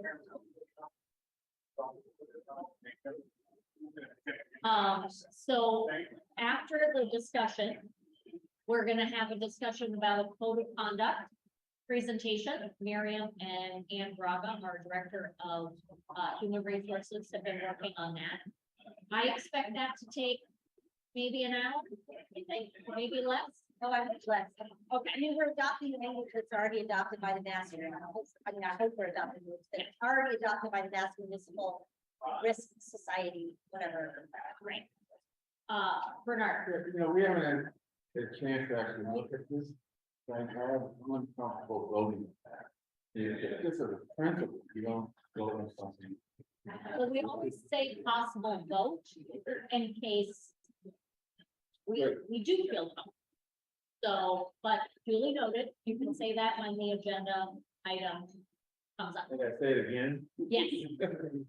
So, I'm just trying to figure out, timing of everything. Then, of course, we did have a brief discussion on Tuesday, but this is the voted discussion about a possible special town meeting in January.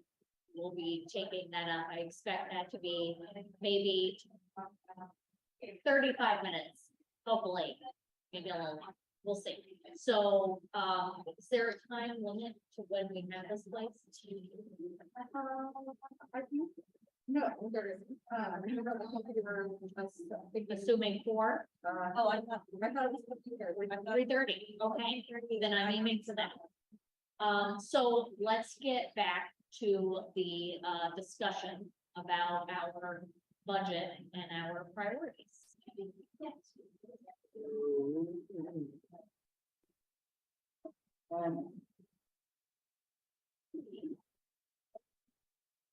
If there's one thing striking about priorities. When we had in September, we talked about having an operating override, and that a key driver of that was our feeling that we were under market with our salaries. And so what we appreciate that we can't do everything all at once.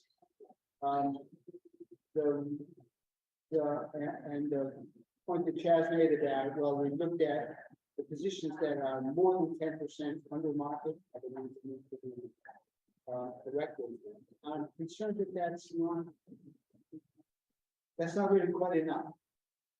And while on one hand, I'm very cautious about adding dollars, because there's a limit to how far we can go. I also want to just put that on the table that that was a key element in what we were talking about in September. I don't want to lose that. So I guess, what do you recommend, or what are you asking? What I'm asking is, if you had a second tier, what would you do? What's that? A second tier of increases. If you would go try to aim to close the gap between 5 and 10% under. Are there some positions that think be difficult to fill? That you would identify as. That you would consider to be like a problem area. Yeah, problem area. Those are the things that. Because what I remember hearing from the presentation is that there were at least 2 or 3 different scenarios. Correct. Like this was the amount, but how we allocate that and timing wise. So Charlie, if you want to speak up. Sure. So, and just to be clear, within the scenarios that I presented, sort of what happens if we raise everybody who's 5 or 10% or 20% out.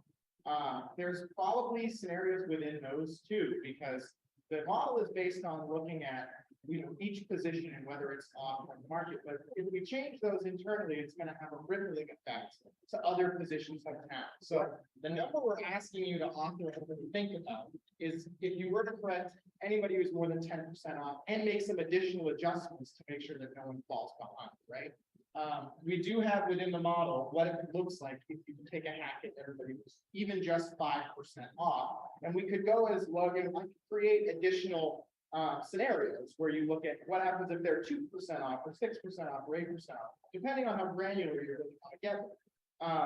And the numbers jump significantly because the way the model works right now is it's bringing people up to the market rate. So if they're off by 10% or more, we raise their salary to the market rate. That's not saying if they're off by 10% or more, we just bring them up 10%.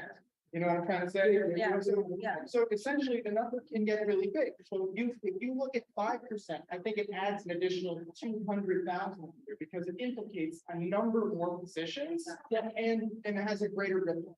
Yeah. And if we do them right away, then like over time, we've already raised them and then they have the cost of living adjustment over time. In addition, yes, in addition. Miriam? So I would say, I mean, for me, this is a priority. It was a priority, it remains a priority, but I want to add to it because our priority initially was having competitive salary. But equity in pay is even more important. If I had to, yes, we need to have competitive salaries, but we have to have equity in pay. And so I think that making sure that somebody who's doing job X underscore A and somebody who's doing job X underscore B, and they're essentially the same job, they should be getting the appropriate pay that's, you know, let's say they're basically the same people, they should be getting the same pay. We know it doesn't happen. And I think that's a real priority to address. And it makes a lot of sense to address it while we're addressing competitive pay, right? But I think it has to be addressed. So I have a comment on that, what Bernard has said. Yeah, no, I agree, but that's very complicated.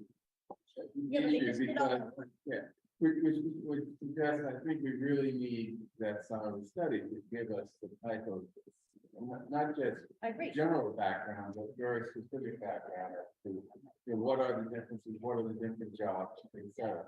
And related to that, yeah, I want to make sure that, and we're talking about raising salaries.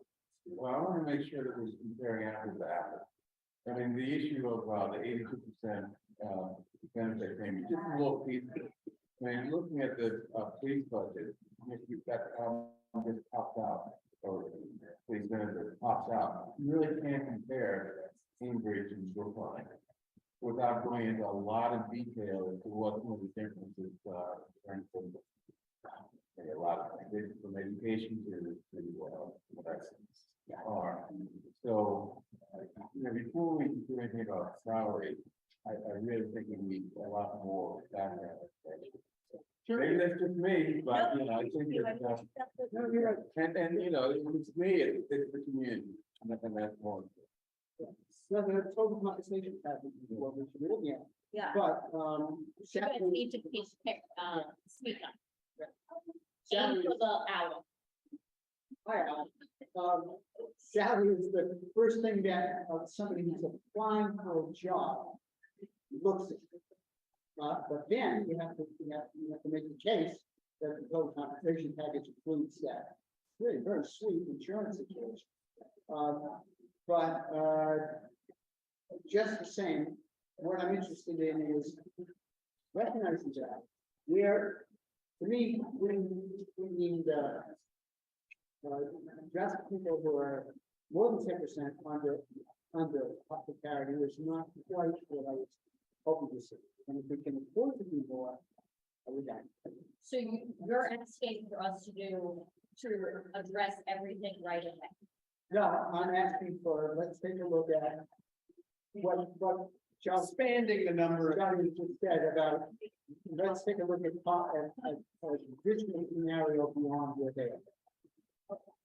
So so in other words, if you look at 10% of people, or people who are 10% or more off, that number is smaller, it's a smaller number of positions than people who are 5%. right, saying, let's look at the lower. Let's have the catchment area bigger. Yes, but please, Got it. hold it. Okay, okay. Melissa, did you want to add something? No, I would just say that, the modeling that Charlie's done, is a great start, but essentially, it's identifying our pain points. And then we have to dive in on just class and compensation in general, and the HR board would need to be involved. So there's a whole system behind classification that then needs to happen, now that we know the areas that we need to target. All right. Well, it also sounds like that salary study is very useful from that broader management perspective. So, good, and I think, as Bernard says, it'd be great for us to take a see that, give it guidance. But, yes, totally, and I agree with you, Bernard, we need more. Mary, I'm gonna speak up. Really? Yeah, yeah. Yes, totally. I agree with you, Bernard, and we need that information, but what I want to emphasize, yes, when I meant to say, and I didn't do a good job of it, which is we need that information with the intent to act on it, rather than just have it and look at it and say, oh, yep. I want us to really get that information, knowing we are going to use it to address inequity in our salaries and to think about being competitive when it comes to salaries. So what, forgive me, John, the thing I wanted to say about equity, it is very complicated to Bernard's point. So I think everybody thinks that there is this like very organized org chart and there are very organized job descriptions and it's very easy to feed apples to apples. I would say, more people in the audience, right? But it's not like that. Jobs are created over years. It's very complicated to try to so my experience has been in the engineering world. Some positions don't require a PE, some positions do require a PE.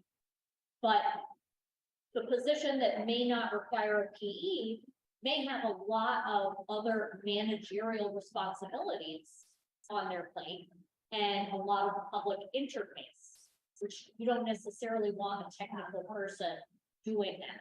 But technical people generally get a higher salary because of the education level that they're expected. So you're looking at education level, you're looking at years of experience. This is where the disparity kind of starts in its like road to good, like good intent. Yeah.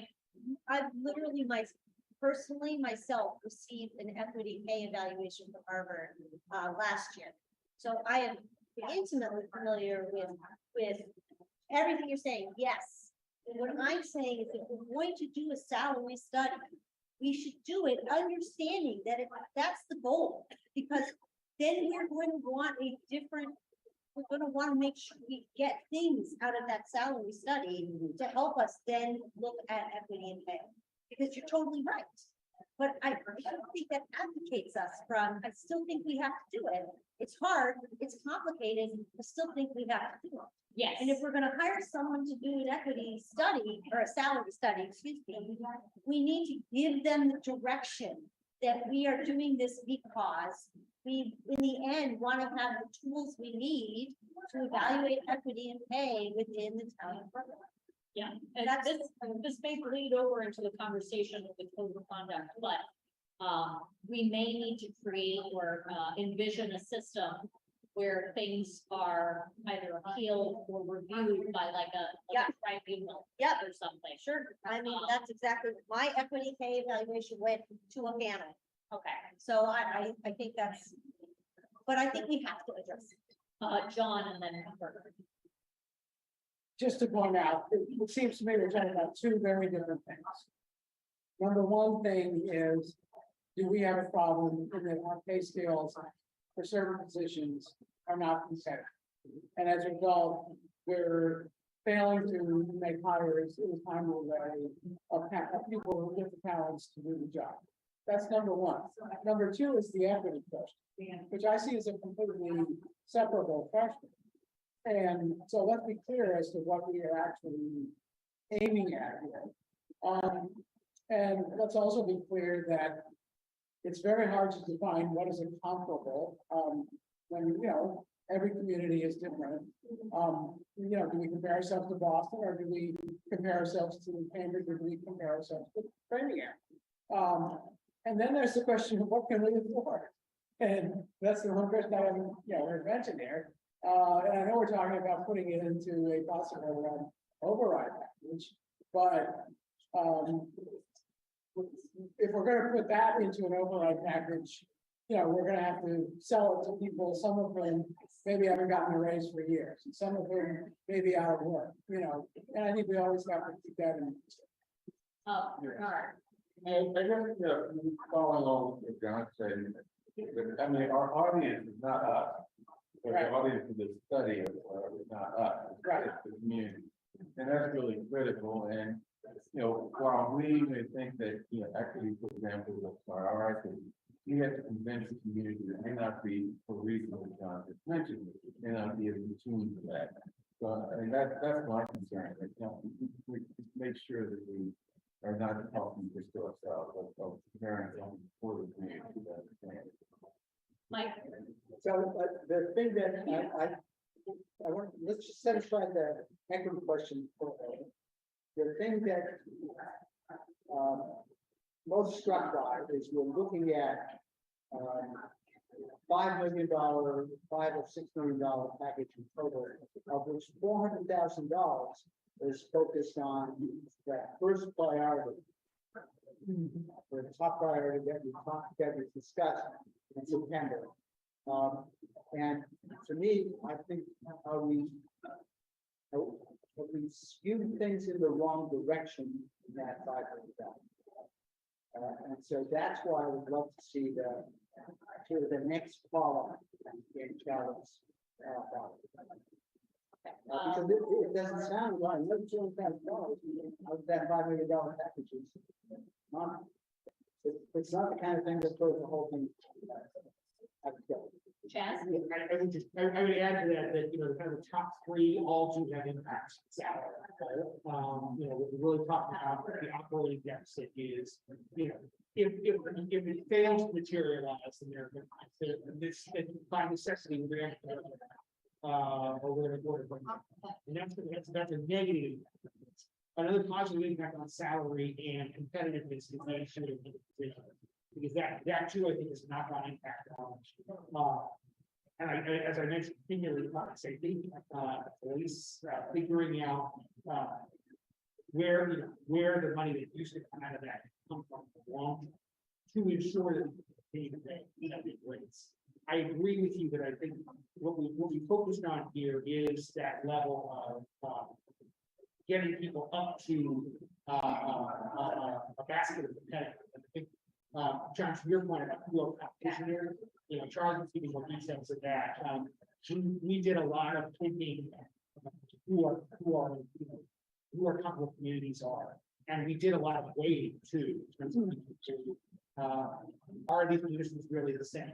I know, okay, this town has someone who's called a transportation administrator, but they don't do what's out like that. So they have their information director, that's totally different responsibility. We undertook that kind of analysis here. But for that aim, like as you pointed out, ensuring that we get people at that particular branch in the area. What you're talking about is increasing competitiveness across the board, and making us move as a town towards the higher end of the pay scale for everybody. Then that's another conversation. That's another level of analysis we can do. But that does that. Once you start moving the slider to the right, everybody, even a marginal increase, because you see as they earlier, this is how much of our costs are really for salary benefits. You're talking about a significant increase overall, which again, if that's the switch priorities, that's what we should do. But I just want to be sure that we understand that kind of slider motion is one that will significantly balance this. If you were to keep it at around 5 million, significantly balance. Marion. I just want to say, I think that if we are hiring people at a higher rate, as we should, and we're not adjusting the people who are currently in positions who would probably be getting a higher rate, those people will not stay. And there is a loss both, I mean, let's look at God, right? There's a loss in historical knowledge, in network building, and there is a cost to recruiting and hiring. So I think if we look in isolation at just hiring people at higher rates, we are in fact doing a disservice. We have to have the whole conversation. Yeah. So yes, John is totally right. They are two separate points, but they intersect. Mike, Sorry, there's, one other thing I just want to make sure that we clarify. We know ourselves, but I want to make sure that anybody listening knows. What we're talking about here are people who are in management positions and these are not union. right, We're not talking about making changes in contracts that we already have. We're talking about the staff that is employed based on a job description and a management slot that is not. so if I remember correctly, we've got about, what, 2,000 employees combining schools and town? 750 on the town side.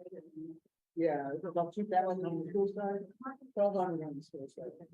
Okay, so about 2,000, and then take away anyone who's in a collectively bargained unit, that leaves what, about 500 employees that are not covered in a union?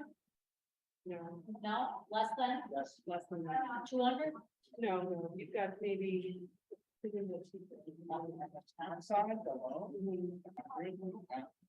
It's not that. okay. Bernard? Yeah, that's true. We still have the pressure to salary. In particularly the police department, but also I think that where they are union employees. So you can't separate that out from overall attorney care. Yes, but just like Marion's point, like, that's kind of a separate thing, so right now, we're talking about management, which we, have discretion, a lot more discretion. Collective bargaining, there's a whole process, and it's kind of adversarial. We do want to be a good employer, but, that process has to play. Chad, Chad, hold on. Just to close the loop, you're right, you don't wanna, you wanna think of your entire workforce, and they're collectively bargained for that. But in the baseline budget, there is an assumption on collective, there is an assumption of collective bargaining increases in the budget that's based. So that already is built in without the need for an override. Yeah, but addressing the operating deficit as a result of that, then does give us potential for more opportunity, as you saw in the readjustment to the budget this year. The additional money that we have there for to be put into the collective bargaining to ensure that you have the money necessary to bargain at the rates. So we have enough in place that both makes the baseline for that collective bargaining, and at the close of the year, we rebalance our accounts. That special town meeting allows us to funnel money into that if we believe that's necessary. So that process is there. Mike? I just want, you're right, absolutely. But what we're looking at is a number, I want to make sure it's understood. I know you understand. I want the owl.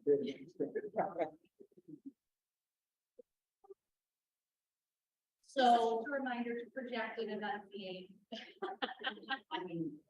So, okay, so Mike just threw out that he would like staff to kind of do a deeper dive into that number.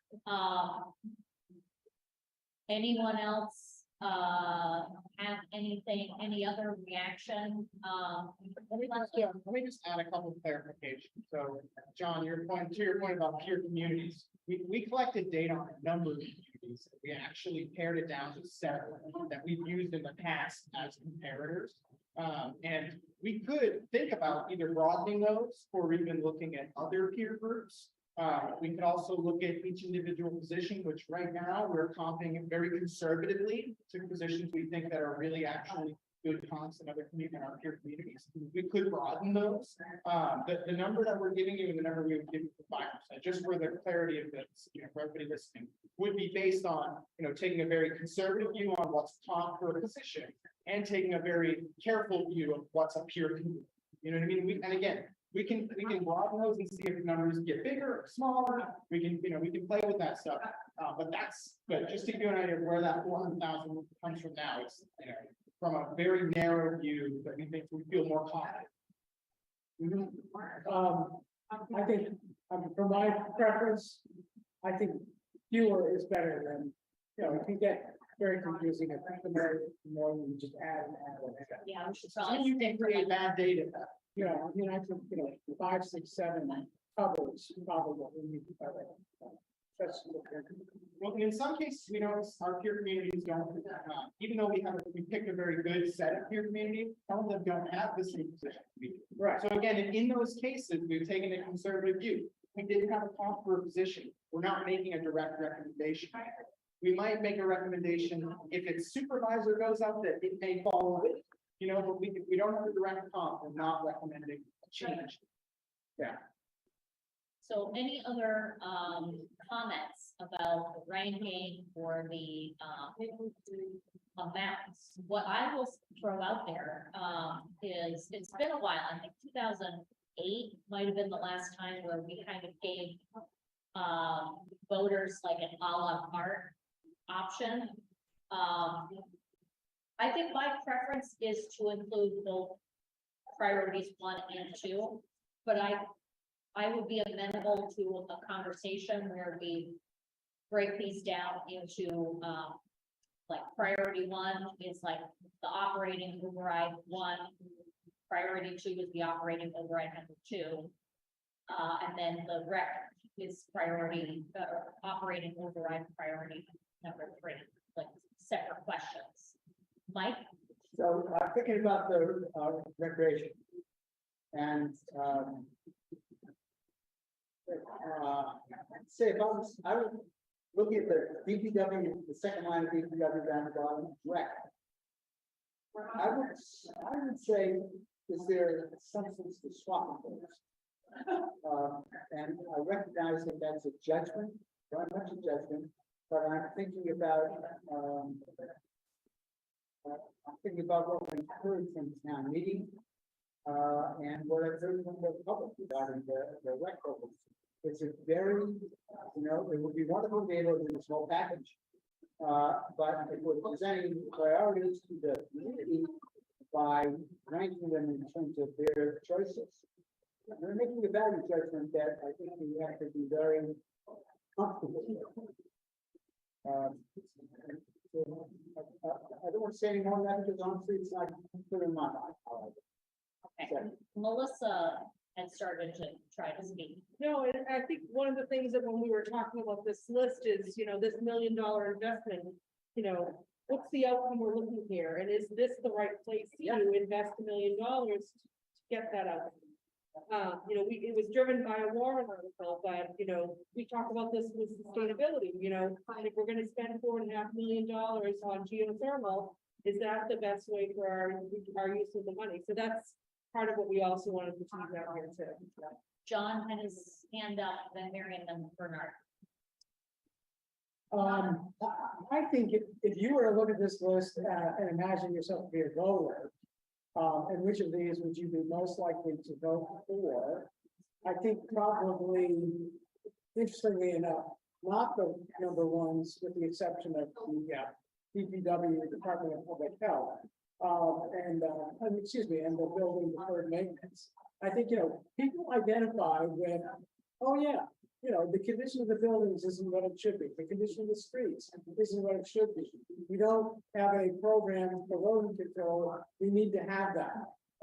We're talking about a comprehensive plan that's going to cost us some money. This operating deficit sounds like, well, I don't think we always had an operating deficit, so how's that gonna solve the problem? If in 1 year, we solve 1 year's operating deficit, I wouldn't be all that thrilled with that. Absorbing HCA funding decisions, we just had the license hearings, and not one member of the public said that there's any issue created by cannabis operations. So why would that require us to have more positions that are funded from that absorb from the HCA funding? I wouldn't, think very much of that. Salaries, really, we can't sort of figure out how to deal with, recommendations from our town administrator occasionally to, up a position salary, if that's gonna be needed to get the position filled without there being an across the board, some kind of a, increase. I find it hard to sell that to the voter. Everything underneath that, I would find much easier to sell. Recreation, I think is a work in progress, and we don't really know if we've figured out yet how many program slots we can offer. We don't know if we have the building capacity, to absorb individual kids into a program somewhere, where Lynch Center, Elliott, where are they gonna go? And we don't seem to have been filling staff positions recently. So how quickly are we gonna ramp up that? I think something modest, but not as big as this, would make sense. People have heard about how we don't have programs to feed all of the needs of all the kids, but I'm not sure they're convinced it's $1 million that we need to add to those programs. So those are just some quick reactions, trying to think like a voter. And the one thing I don't see on this list is anything that says, this is so that we can do the things we have to do to address the climate crisis. I think that's a saleable proposition right now, and it's not even in the works. Marion? Thank you. I just want to take something off of what Mike said in terms of value judgments. I'm looking at this at the DPW, at the arborist LMI scholarships, and I think, okay, well, I think probably, what comes to mind is something somebody said on the list about the Webster Cemetery thing with all the trees. They're talking about cutting out all the trees, and somebody said, we care more about the dead people than we do about the living people who want it and need the trees. And I look at those two lines, and I am totally for trees, and I'm totally for getting Tom Brady some help and an arborist, but it speaks to me in the same way. We care more about the trees than we do the kids who need these rec programs, right? And these families. So I do wonder then, is it really a third priority? Like, there is a value judgment there. I think that Mike is right. But at the same time, maybe I could be convinced they don't need $1 million right now to do that, right? So comes back to the question before, which is, can some of these things still be done, but maybe for a smaller price tag? And so that's where I would put rep. I would just change it to a priority 2, but I would lower, just for me, right? I would lower the total figure and make it a priority 2. That's how I would handle that. And then I think if you want to have choices, priority 1, priority 1 plus 2 as voting options, or priority 1 and priority 2. I don't know how I feel about that. I just actually don't. I want to hear what other people say. I haven't really ever considered that, so I haven't thought about the pros and cons. So for that, I have no input because I need to listen. Bernard? Just make a joke. It's not the dead folks that's gonna live in the tree, but the people who walk in the cemetery. No. I know. Have more space for dead folks. Yeah. That's, yeah, the trees for people who want to go visit the dead folks.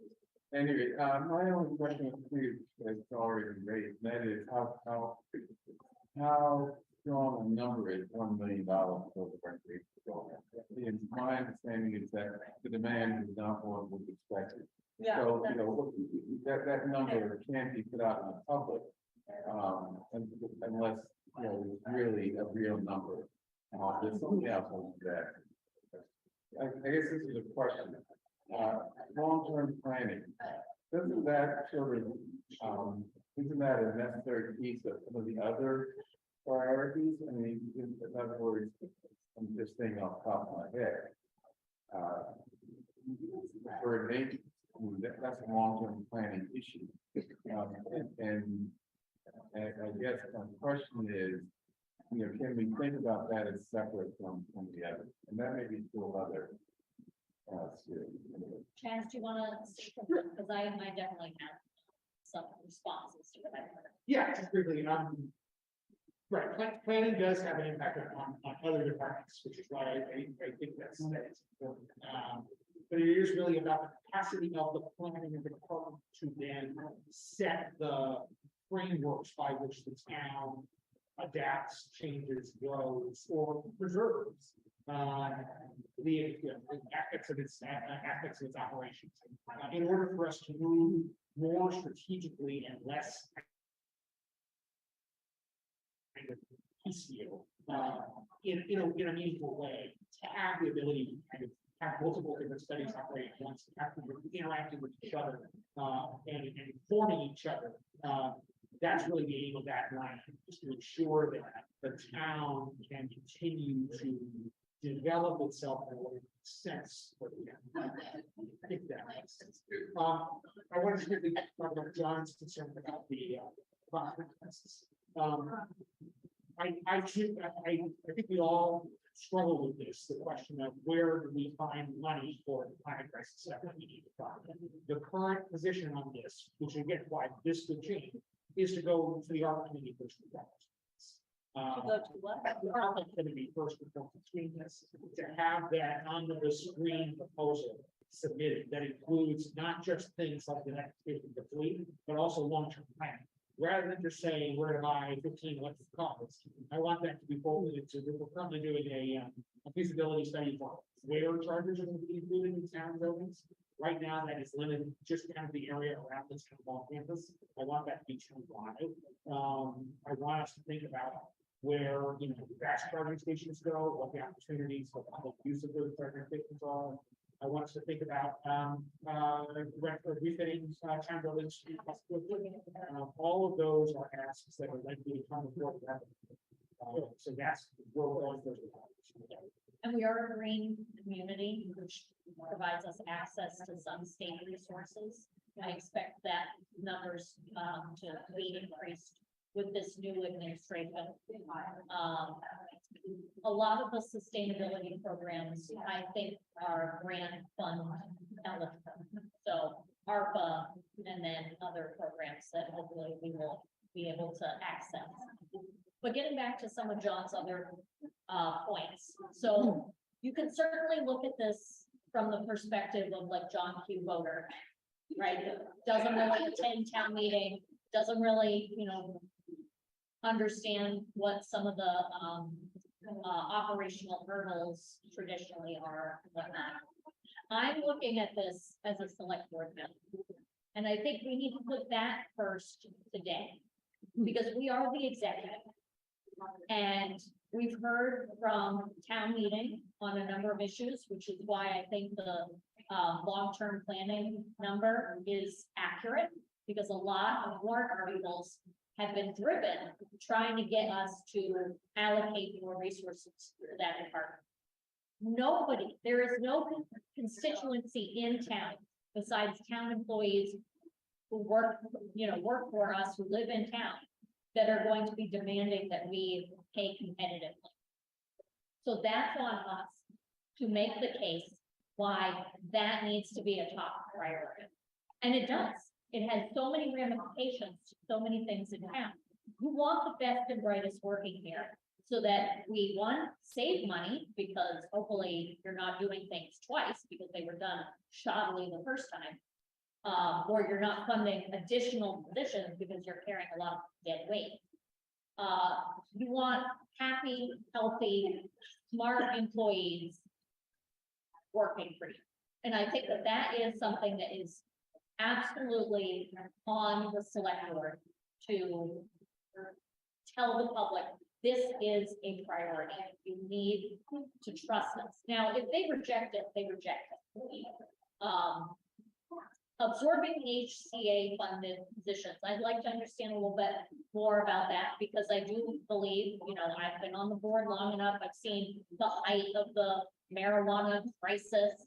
And so I'd like to know what positions were created, what positions are partially funded, and whether or not those positions are still working on some of the externality factors that come with marijuana. My guess is not as much as the height of 2019, but I think what Chaz is dancing around is we've hired some people. Are we really prepared to lay some people off? And we're gonna have that hard conversation, because we're talking about people's livelihoods. Deferred maintenance, I'll go back to the fact that we are the executive. And even though the public may not find that fancy or sexy, it is something that is fiscally prudent. So is the complete streets deferred maintenance.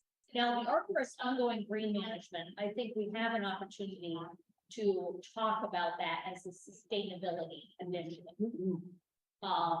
I know that we have gotten money from the urban forest, so we should build off of that plan. And make the case that that's why we're doubling down on this investment.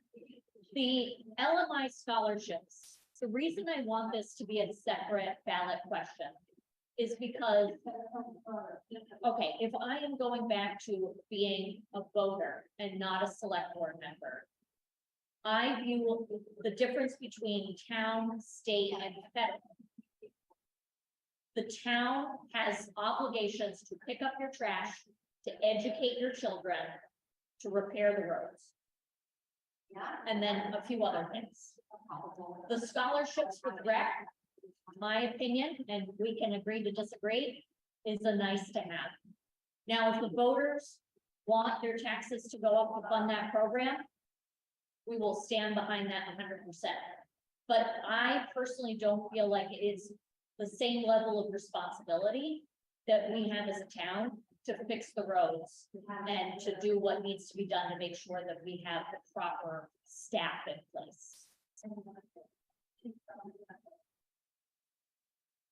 Bernard? I have a question about the HCA stuff. My understanding, that's mainly police personnel who are giving what 1/3 time or whatever to HCA related stuff or marijuana related stuff. If that money goes away, they're not going, they're gonna be. We have one position that's fine. It might be one of the biking units, from what I remember, We- the bicycling units. We also have, the health coordinator at the impact to, student populations. You guys need to speak up. We have several positions in the health department that are currently funded with HCA. We have one parking enforcement officer currently funded because that was an issue around NETA. And then we also have a couple of DPW positions as well. Sustainable transportation engineer was a new position. They made a really compelling case last year. Said a lot of these operators have created a backlog with the transportation needs around the facilities and so now we're at the point where, you know, we have to figure out what we can attribute specifically to each location instead of just broadly the topic. Because the retailers are here, they're making the argument that it has to be specific to their operations. Whereas prior, we were budgeting for kind of mitigation in general. You know, the studies that we're doing are things that we wouldn't be doing if these operators weren't here. But they're making it a little bit more of a granular argument about how we justify it. I will also point out that at our licensing renewal hearing on Tuesday, the operators asked us to revisit the police details and whatnot. I'm sure that might be, you know, part of that budget number and whatnot. So But I guess what I want to understand is if those issues go away. Bernard, can you speak up? Oh, I wanted to understand that if those positions go away, those people won't go away because at least in the police department, we're so understaffed that there's nothing to do. But I think that that's probably true of each other, but I don't know. That's what we need to kind of tease out is, you know, what do we think can still be supported with HCA? what services may still be necessary but need an alternative funding source? And how do we figure that out? That'll be part of what we end up getting to when we release the financial. plan. John? I think we're all saying the same thing, but I'll just repeat it. If the money, if the positions are not needed because of unique problems created by cannabis operations, that would justify there being HCA money to fund those positions. If we no longer need those positions and we no longer get the HCA funding, then I don't see any reason for funding those positions through other methods. You know, it's by definition, we won't get the money if we don't need the positions. We will get the money if we do need the positions. So I don't think we should be in a position rather than fund them through any other source. Check. Yeah, I will just say, the other thing, the other piece of this is that HCA's will go away. Yeah. That is sunset, and then whether or not that cost exists, we won't be able to rely on the HCA. So I think Melissa's point is going to take interest. This is the start of this conversation. If we want to fully fund those positions as they exist now, with the understanding that maybe the need for what we used to be doing isn't there, but you can use that money to allow for those departments to have increased flexibility with needs that maybe they're not needing currently elsewhere, then that's the kind of thing. It doesn't need to be defined. We can more closely and say, look, the function doesn't exist, the department's budget is potentially capable of absorbing it. Then this number goes down. What is the actual ongoing cost to the town for mitigation? If that's the number we want to look at, we'll pull it. So what I will say, and we will need to move on to our, next phase of the agenda. The board may want to drill a little bit more down into the HCA stuff. And there may be an appetite to replace that with the long-term capacity. Like maybe switch those two things, but depending on, what the additional information that we get about HCA. Any other comments before we move on to the next agenda item, which is the code of conduct?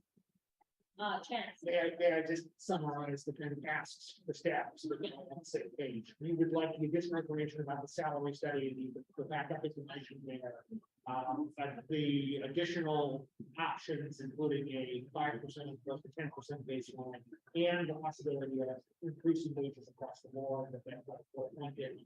Yeah, I'm not so much, I'm not so much concerned about that. That would be good if it's not difficult to do.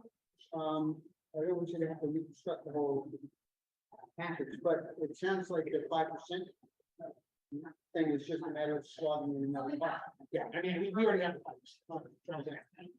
Yeah, we'll figure it out. And then drilling down into the HCA a little bit. Drilling down a bit then as well into rec to see if that, where there's options on the $1 million. And again, I think those are the kind of three big takeaways for now. Is that correct? Is there anything else you'd like to go on? John? Oh, I had a question.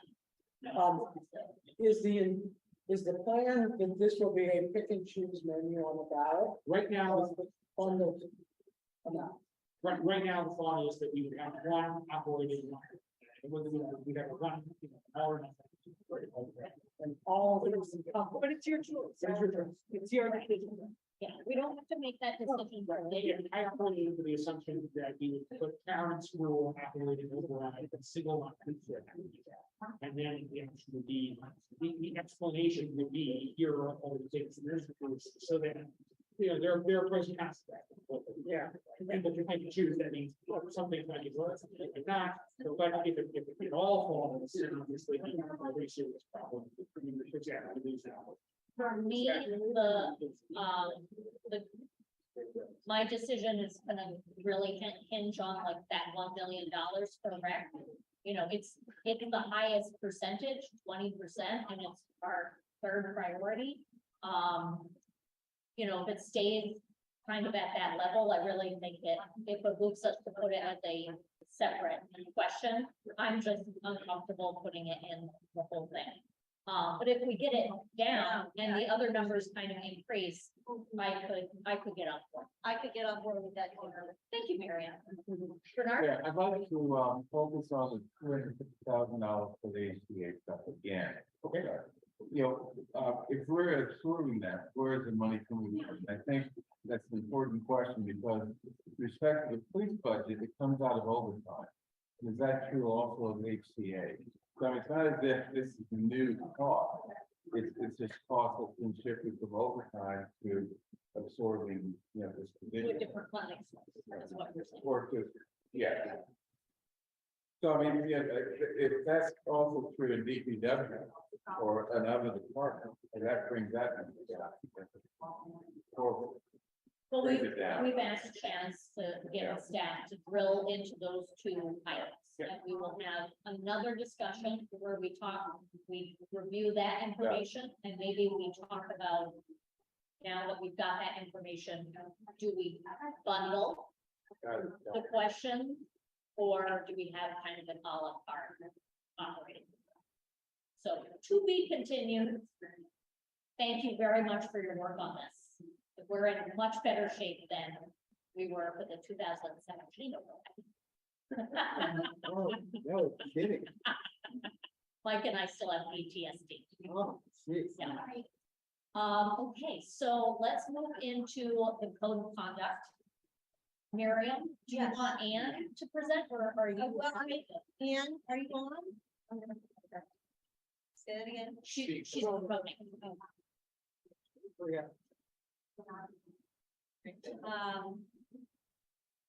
I'm here.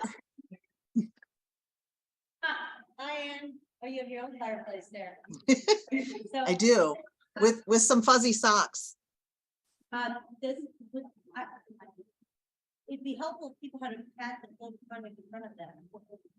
It's in the packet. It's in the back. Okay, good. So, what I would suggest is if you can open it. And what I'll do is I'll give Anne, how do you want to do this? Why don't we put it up on the screen and then we can talk about it? Oh, even better. Great idea. So I'll just give you a little background is that Anne and I Anne did it.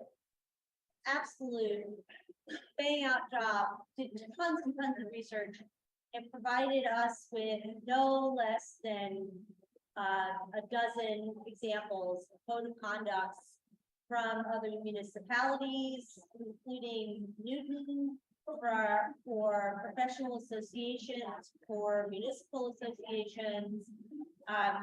And what we decided was we really wanted to focus on a code of conduct that the goal of which was to really create a space for civil discourse while allowing difference of opinions. And one of the things we also wanted to make sure we talked about was respect for professionals. And this is really a thought in terms of for those of us that work for the town and are paid as professionals and to make sure that they're also a part of this code of conduct. So, Anne, did I miss anything? Do you want to add anything? No, I think what you've said is a good summary of what we have. And this is an overall mission statement. What everything's going to look like is the next step in the process and being able to put what I call meat on the skeleton, so to speak, so that we can define what does that look like, but steering away from the sort of wagging finger. And I will say one of the things we wanted, we didn't feel the need to reinvent the wheel. So we looked through a dozen code of conducts from different places, as I said, and some were literally one paragraph or one bullet point, and some were 4 or 5 pages long. And what we decided was the Massachusetts Municipal Management Association gave a code of conduct that we could actually use, and we actually really liked comparatively what it said, taking into account all of the framing of all the other code of conducts we read. And so we didn't take all of it because it's if you want all of it, it is in fact how many pages? 8. Oh, no more than that. It's like, what am I on now? It's a 20-page code of conduct. So we instead took, as you can see, those highlighted bullet points, which we thought did a nice job of kind of addressing what it is we hope to get out of our code of conduct without being so onerous that it's not actually usable as a code of conduct. So again, our goal was to really make something that creates a civil discourse that fosters respect of different opinions, that puts everybody on equal footing at the table, but really also highlights that professionals paid and working for the town should be treated with respect, even if you disagree with them. So take a look and tell us what you think. That's it.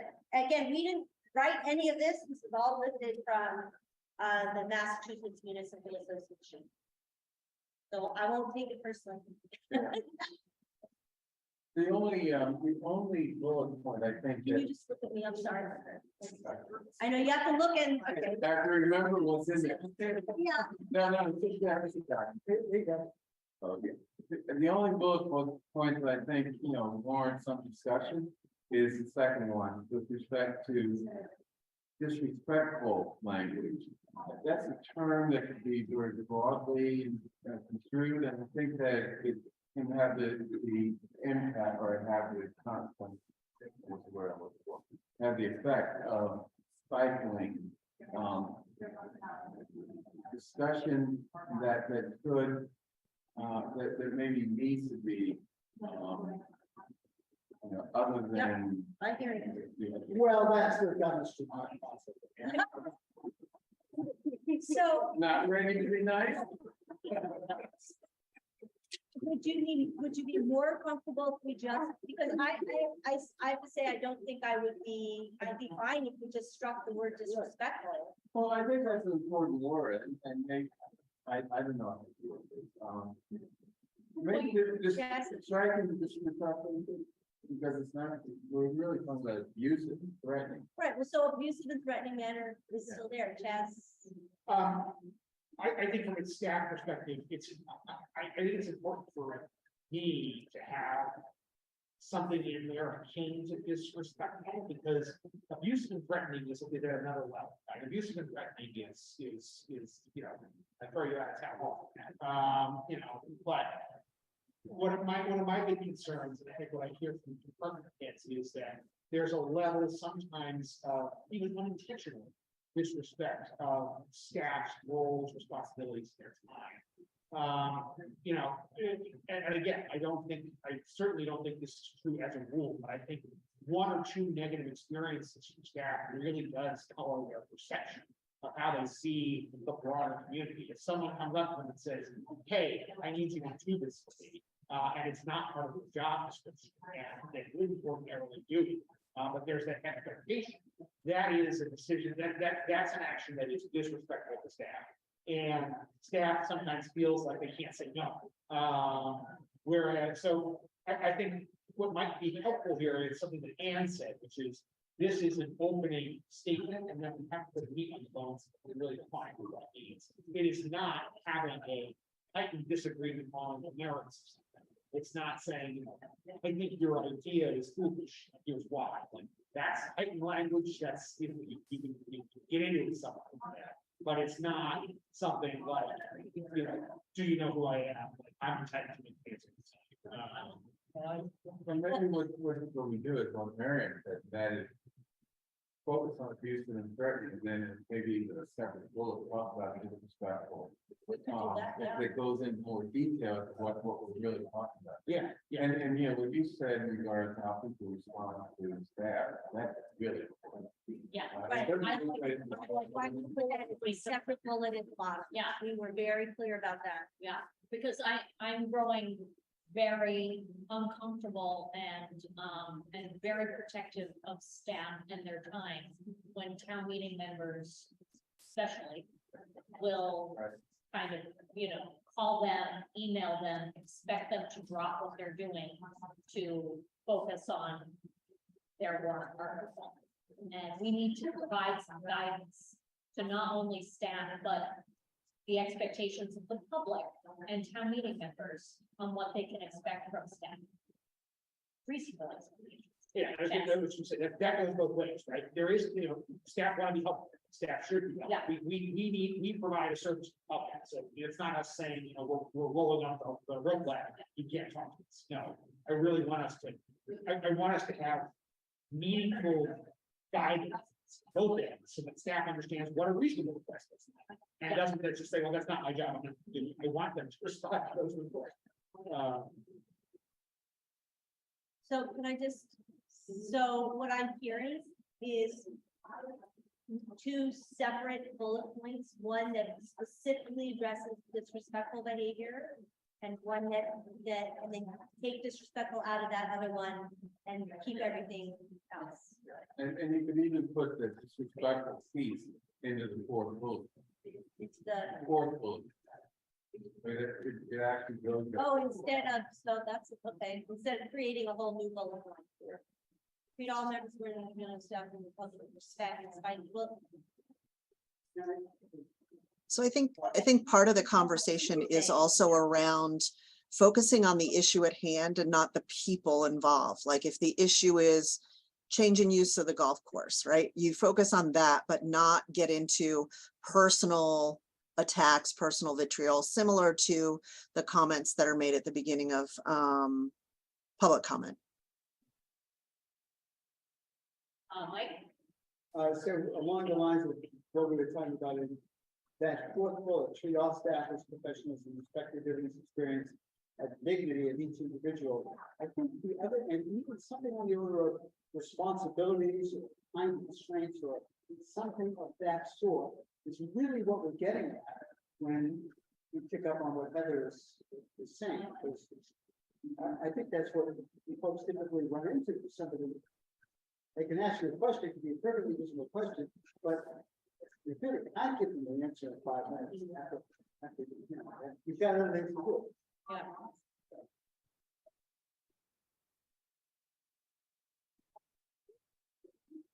And of course, people who tend to do this never think that they're the ones that are guilty of it. yeah. So we can write this down. Well, I think if we write it down, at least then then the staff person will take it up. And Chaz can say, I'm referring you to the code of conduct. Please keep in mind bullet point number 5. I need to have to revisit with you about this at another time. Okay. And we can have this discussion at town meeting. It's a way to get this discussion into there. It's an important discussion to have. So what I'm hearing so far is that we're gonna move the line about being disrespectful from where it is now into the last bullet point. And we're gonna add something about recognizing and respecting time constraints, job commitments, Limited resources. limited resources. Any other, because we can make these changes and then get this to everybody for this select board to vote on. And maybe a line about priorities set by the town and the select board.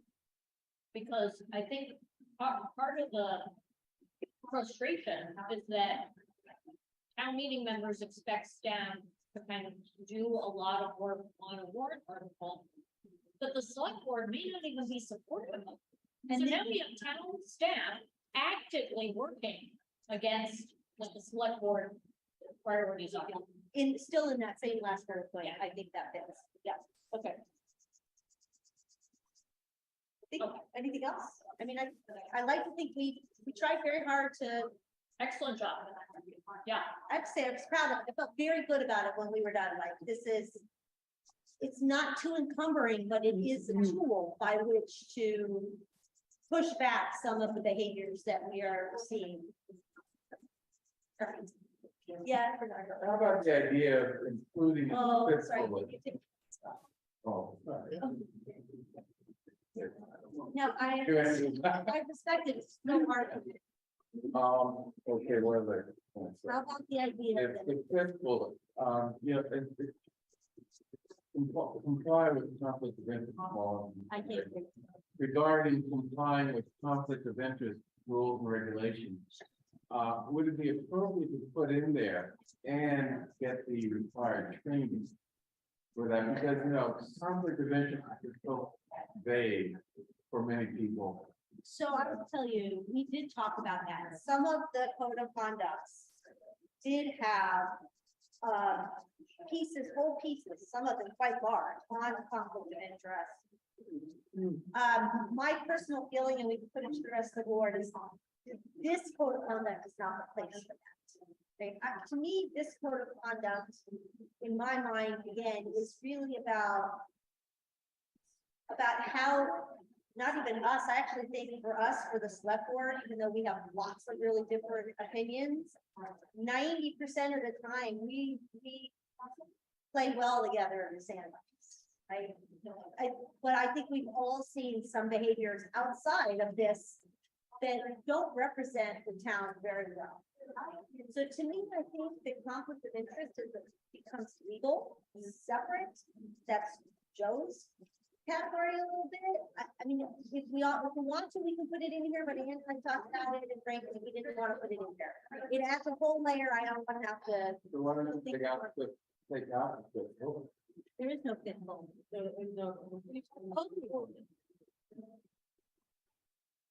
All elected officials. Oh, sorry, I didn't know, I'm sorry. I'm Ann comfortable added leaving- that, yeah. I'm comfortable leaving that, but going into any more detail, Yeah, like, yeah. please. Sorry, I'm so sorry, I misunderstood. That was boilerplate language, we saw it in pretty much every single one of these kind of needs that, but I agree, I wouldn't do it any more than that. Sorry, in my version, we don't have that because Ann fixed it. Any other comments? Thank you, I was like, what fifth bullet? Okay, thank you. And next steps, does this have to be ratified? I mean, I think we should vote on it. Well, I'd like to get a final copy. Yeah. See it, paper. 20th century paper. And it's based on what we heard here, and then we'll get you a final copy, and then we can, I've told Devin to tentatively put it on our next meeting on the 20th. on the 20th. Yeah. Yeah, that'll take us, we can, Ann, do you think we can clean this up by tomorrow? Yeah, we can do a Zoom call tomorrow at our usual, like Friday at 11, if that works for you. I think so. Let me see. Friday at 11 works for me. Send you a Zoom. Thank you. All right, so we'll have it cleaned up by tomorrow night, and it'll be on, so you can get a chance to look at it. Thank you all for your input. Great. So moving on to our, I think it's the last agenda item, is the topic of calling another special town meeting. I understand that Tommy Vitolo may be in the audience. I'll give him an opportunity to speak, but I may limit it to 5 minutes.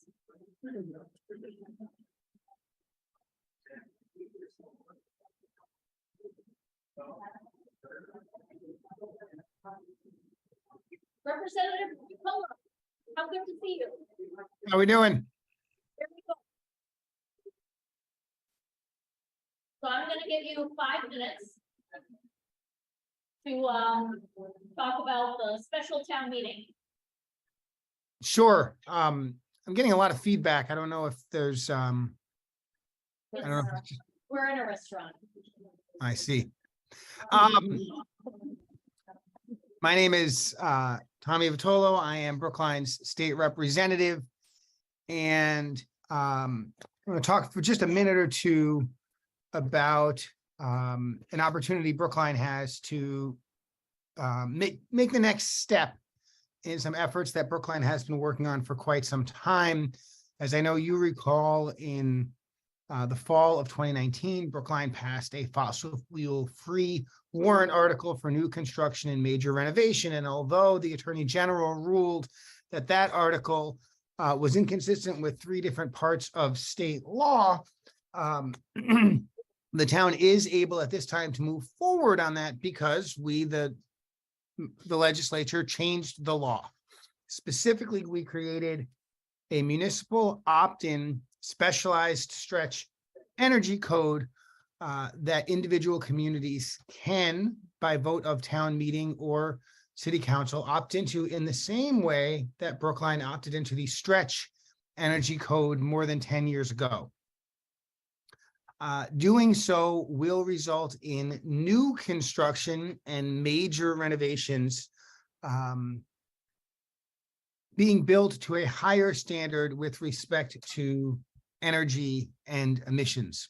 It does not mean that all new construction would be fossil fuel free or net zero.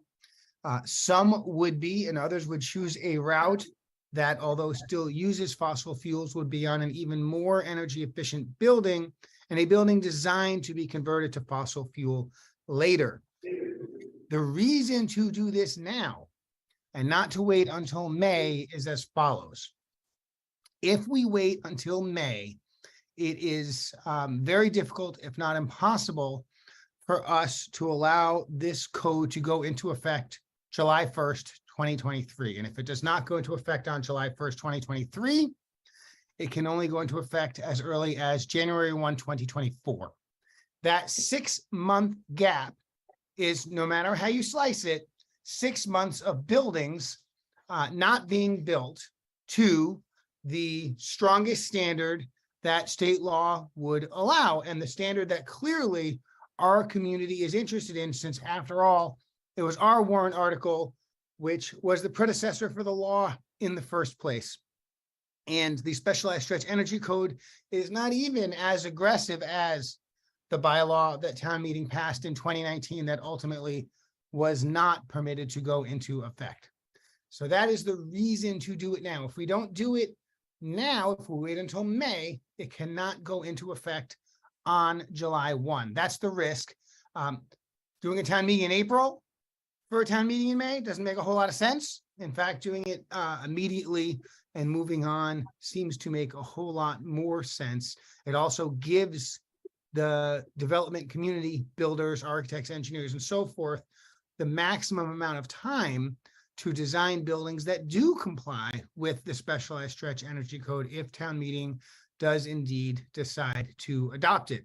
I believe town meeting will. I believe town meeting will vote overwhelmingly because the specialized stretch energy code is consistent with its intent stated in 2019 and has been very thoroughly reviewed and created by the Baker administration's DOER, Department of Energy Resources, in consultation with BBRS, the Building Development Standards, as well as architects, engineers, commercial property developers, residential property developers, builders, labor unions, and so forth. The code is robust. It's stronger than what we would do otherwise. And by moving quickly, we have the opportunity to implement it 6 months sooner, which means that we are 6 months farther along in our journey to fully decarbonize all new construction and renovations. This is only part of that. This is only new construction, and it doesn't fully decarbonize. It only moves us further along on that journey. But these are journeys that the community is committed to.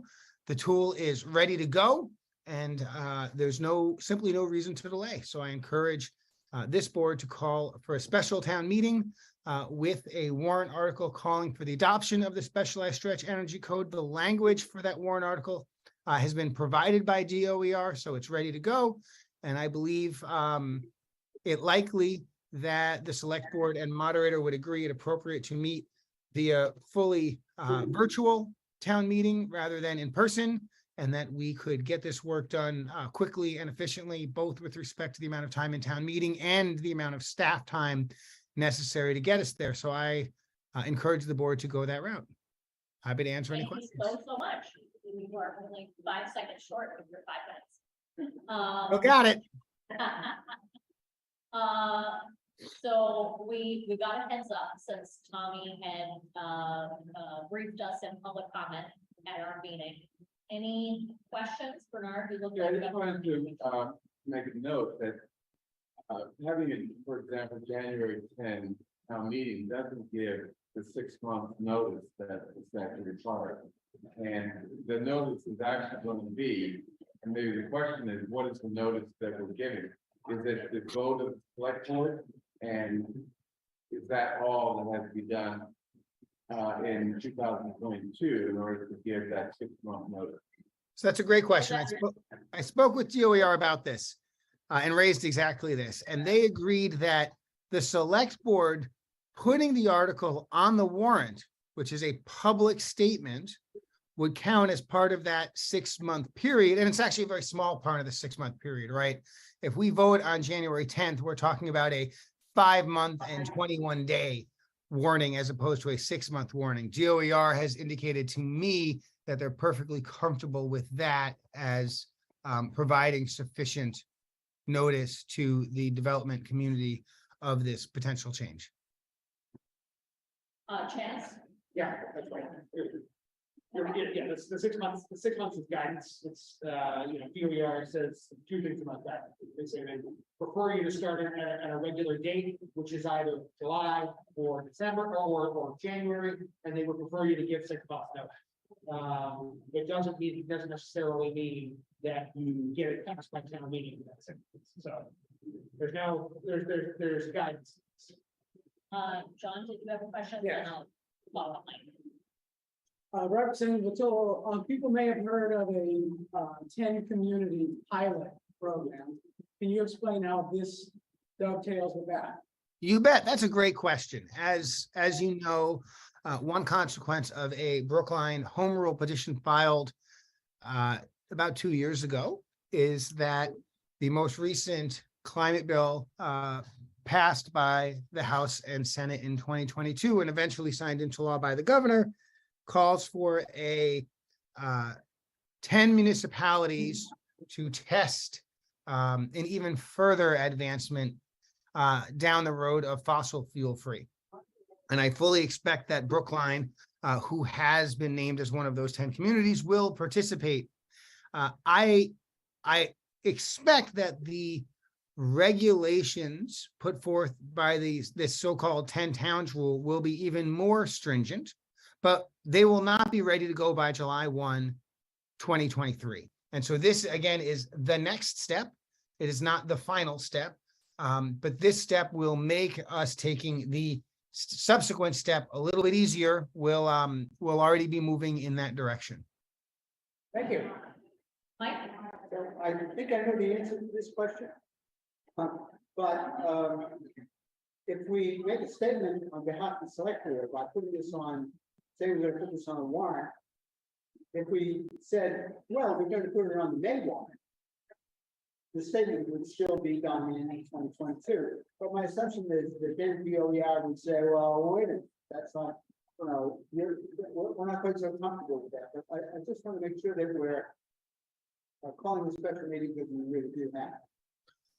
So there's no question that a statement of the select board implying that they will do something later is not as strong as actually voting to do something now. In addition, there's the risk that the attorney general, that the time to complete the town meeting, for the town clerk to finalize the results, to certify and send them to the attorney general, for the attorney general's office to review them and then certify that decision might not happen by July 1st if we wait until May to have the town meeting. So there's that risk as well. Not to mention legal challenge. Potentially. Mary? This will be the only warrant article on this special town meeting. Is that correct? Well, Got you. Will this be the only warrant article in this special town meeting? So if you chose to do this today, my recommendation would be to open and close the warrant today. So the only article that I have for you would be this one.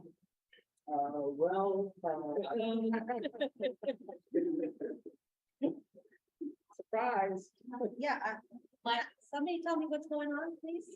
Mike, why don't you, talk about the warrant article that you'd like us to put on this? I have been asked to present, this is not my warrant, but I have been asked to present The warrant article is really very brief, which is to see if the town will accept the provisions of MGL chapter 53, subsection 18B, pertaining to information related to local ballot questions, which basically empowers the town to issue something like the neutral description of ballot questions that is issued by the Secretary of State when they, it gets mailed out, everything, but doesn't include local ballot. So we had a local ballot question, and we go and have local ballot questions again. That people said, well, I got this thing from the state, but ballot question number 5. And this is time dependent because we have to pass this now in order to have it apply in May. Yes. Yeah. So we didn't realize, the order of operations Yeah. with the fire stations. We got a lot of feedback from residents that they wanted more information. But the problem that we were encountering is, once they get the question, town staff was now prohibited from discussing, because anything that they said could be interpreted as advocacy. So this would provide us an avenue to communicate with the public that's above board. And staff demands for this in order to add, there'll be extra staff demands if we add this word. Well, it's up to the town clerk to decide what he can and needs to do. Yeah. But. The rough estimate is about $15,000, but both town council and the town clerk say that we should be doing this. Well, I guess, let me be more clear with my question. I mean, in terms of this special town meeting, this add a ton of extra work for staff to have this second warrant article added. I don't think so. It's a very straightforward, change. It's just another public hearing where staff will need to explain what the. Then I support that. And then that's it, these two, right? Because I'm hearing rumblings of others, so. I know. This is what I worry about all of a sudden. Dude, quick. Yeah, so I mean, let's open it. Yeah, me too. Because I love the idea of others, but then this gets really unhinged really fast. I do not want this to go more than 1 night. We're one. I'm ready to vote. Nothing goes less than 1 hour. I'm ready to vote. I don't know about anybody else. Any further comments from Representative Vitolo? Just that if this is on the warrant, I will, of course, be available, as will my office staff, to assist you, the select board, town administrator, and to attend board, committee, and commission hearings to help explain both the legislative and technical aspects of the specialized stretch energy code. And I want to reiterate something the town administrator suggested 2 days ago that I think is fabulous. Boards, committees, and commissions who want to review this, do it at the same time so that you get the benefit of each other's questions and the public gets the benefit of learning more quickly. And so I would hope that through your leadership on the select board, other boards, committees, and commissions will work together to give a thorough review in the short time frame we're discussing. I've already reached out to Dennis Dowdy on AC. And I will try to reach out to other boards and commissions that may have an interest in these 2 warrant articles. So we'll try to be efficient in scheduling these hearings, but with the holidays, it's gonna be a real challenge. When's our first meeting, Jen? The 10th, but your first public hearing on these articles will have to be next week because that's your only meeting before the actual special town meeting. Okay, so I will reach out and make sure that all of the chairs of the boards know that we're having a public hearing next Tuesday and they are free to come. Pretty well. Okay. So. Language. I can read it out. I have it Please, queued up yes, for you. So there are a few procedural things that we need to do. We have to waive some requirements in order for us to schedule this town meeting. So the first thing that we're waiving is the posting notice of the board's intention to hold a special town meeting 14 days prior. and then closing the warrant 75 days prior. And you have authority to do that under section 2.1.4 of the town's bylaws. So the first part of the vote is voted to call a special town meeting on Tuesday, January 10th, 2023 at 7 p.m. at the high school auditorium and via Zoom, as requested by the moderator, that she also requested that this be a remote town meeting in her letter dated December 13th, 2022, to waive the requirements of sections 2.1.2 through 2.1.4 of the town's bylaws, to open and close the warrant, and to insert in said warrant the following articles. So Article 1 is the article that Representative Vitolo was referencing, to see if the town will vote to enact chapter, we'll have to fill out blank space for the bylaw section of our bylaws, of the town's general bylaws entitled Specialized Energy Code, for the purpose of regulating the design and construction of the buildings for the effective use of energy and reduction of greenhouse gas emissions pursuant to the entirety of 225 CMR 22 and 23, including appendices RC and CC, including future additions, amendments, or modifications thereto, with an effective date of, I've left this blank, because we'll have to fill that in as part of the warrant article process. A copy of which is on file with the town clerk, or take any action relative thereto. The second article being, Mike, can you read yours, I'll read it again. To see if the town will accept the provisions of MGL chapter 53, section 18B, pertaining to information relating to local ballot questions, or act on anything relative thereto. That's the first one. So everything Melissa just said. Okay, we have a second, all those in favor? Bernard, Aye. John, Aye. Marion, Aye. Mike, Aye. and the chair votes aye. Second vote is to execute the warrant for the January 10th, 2023 special town meeting. Let's execute this warrant.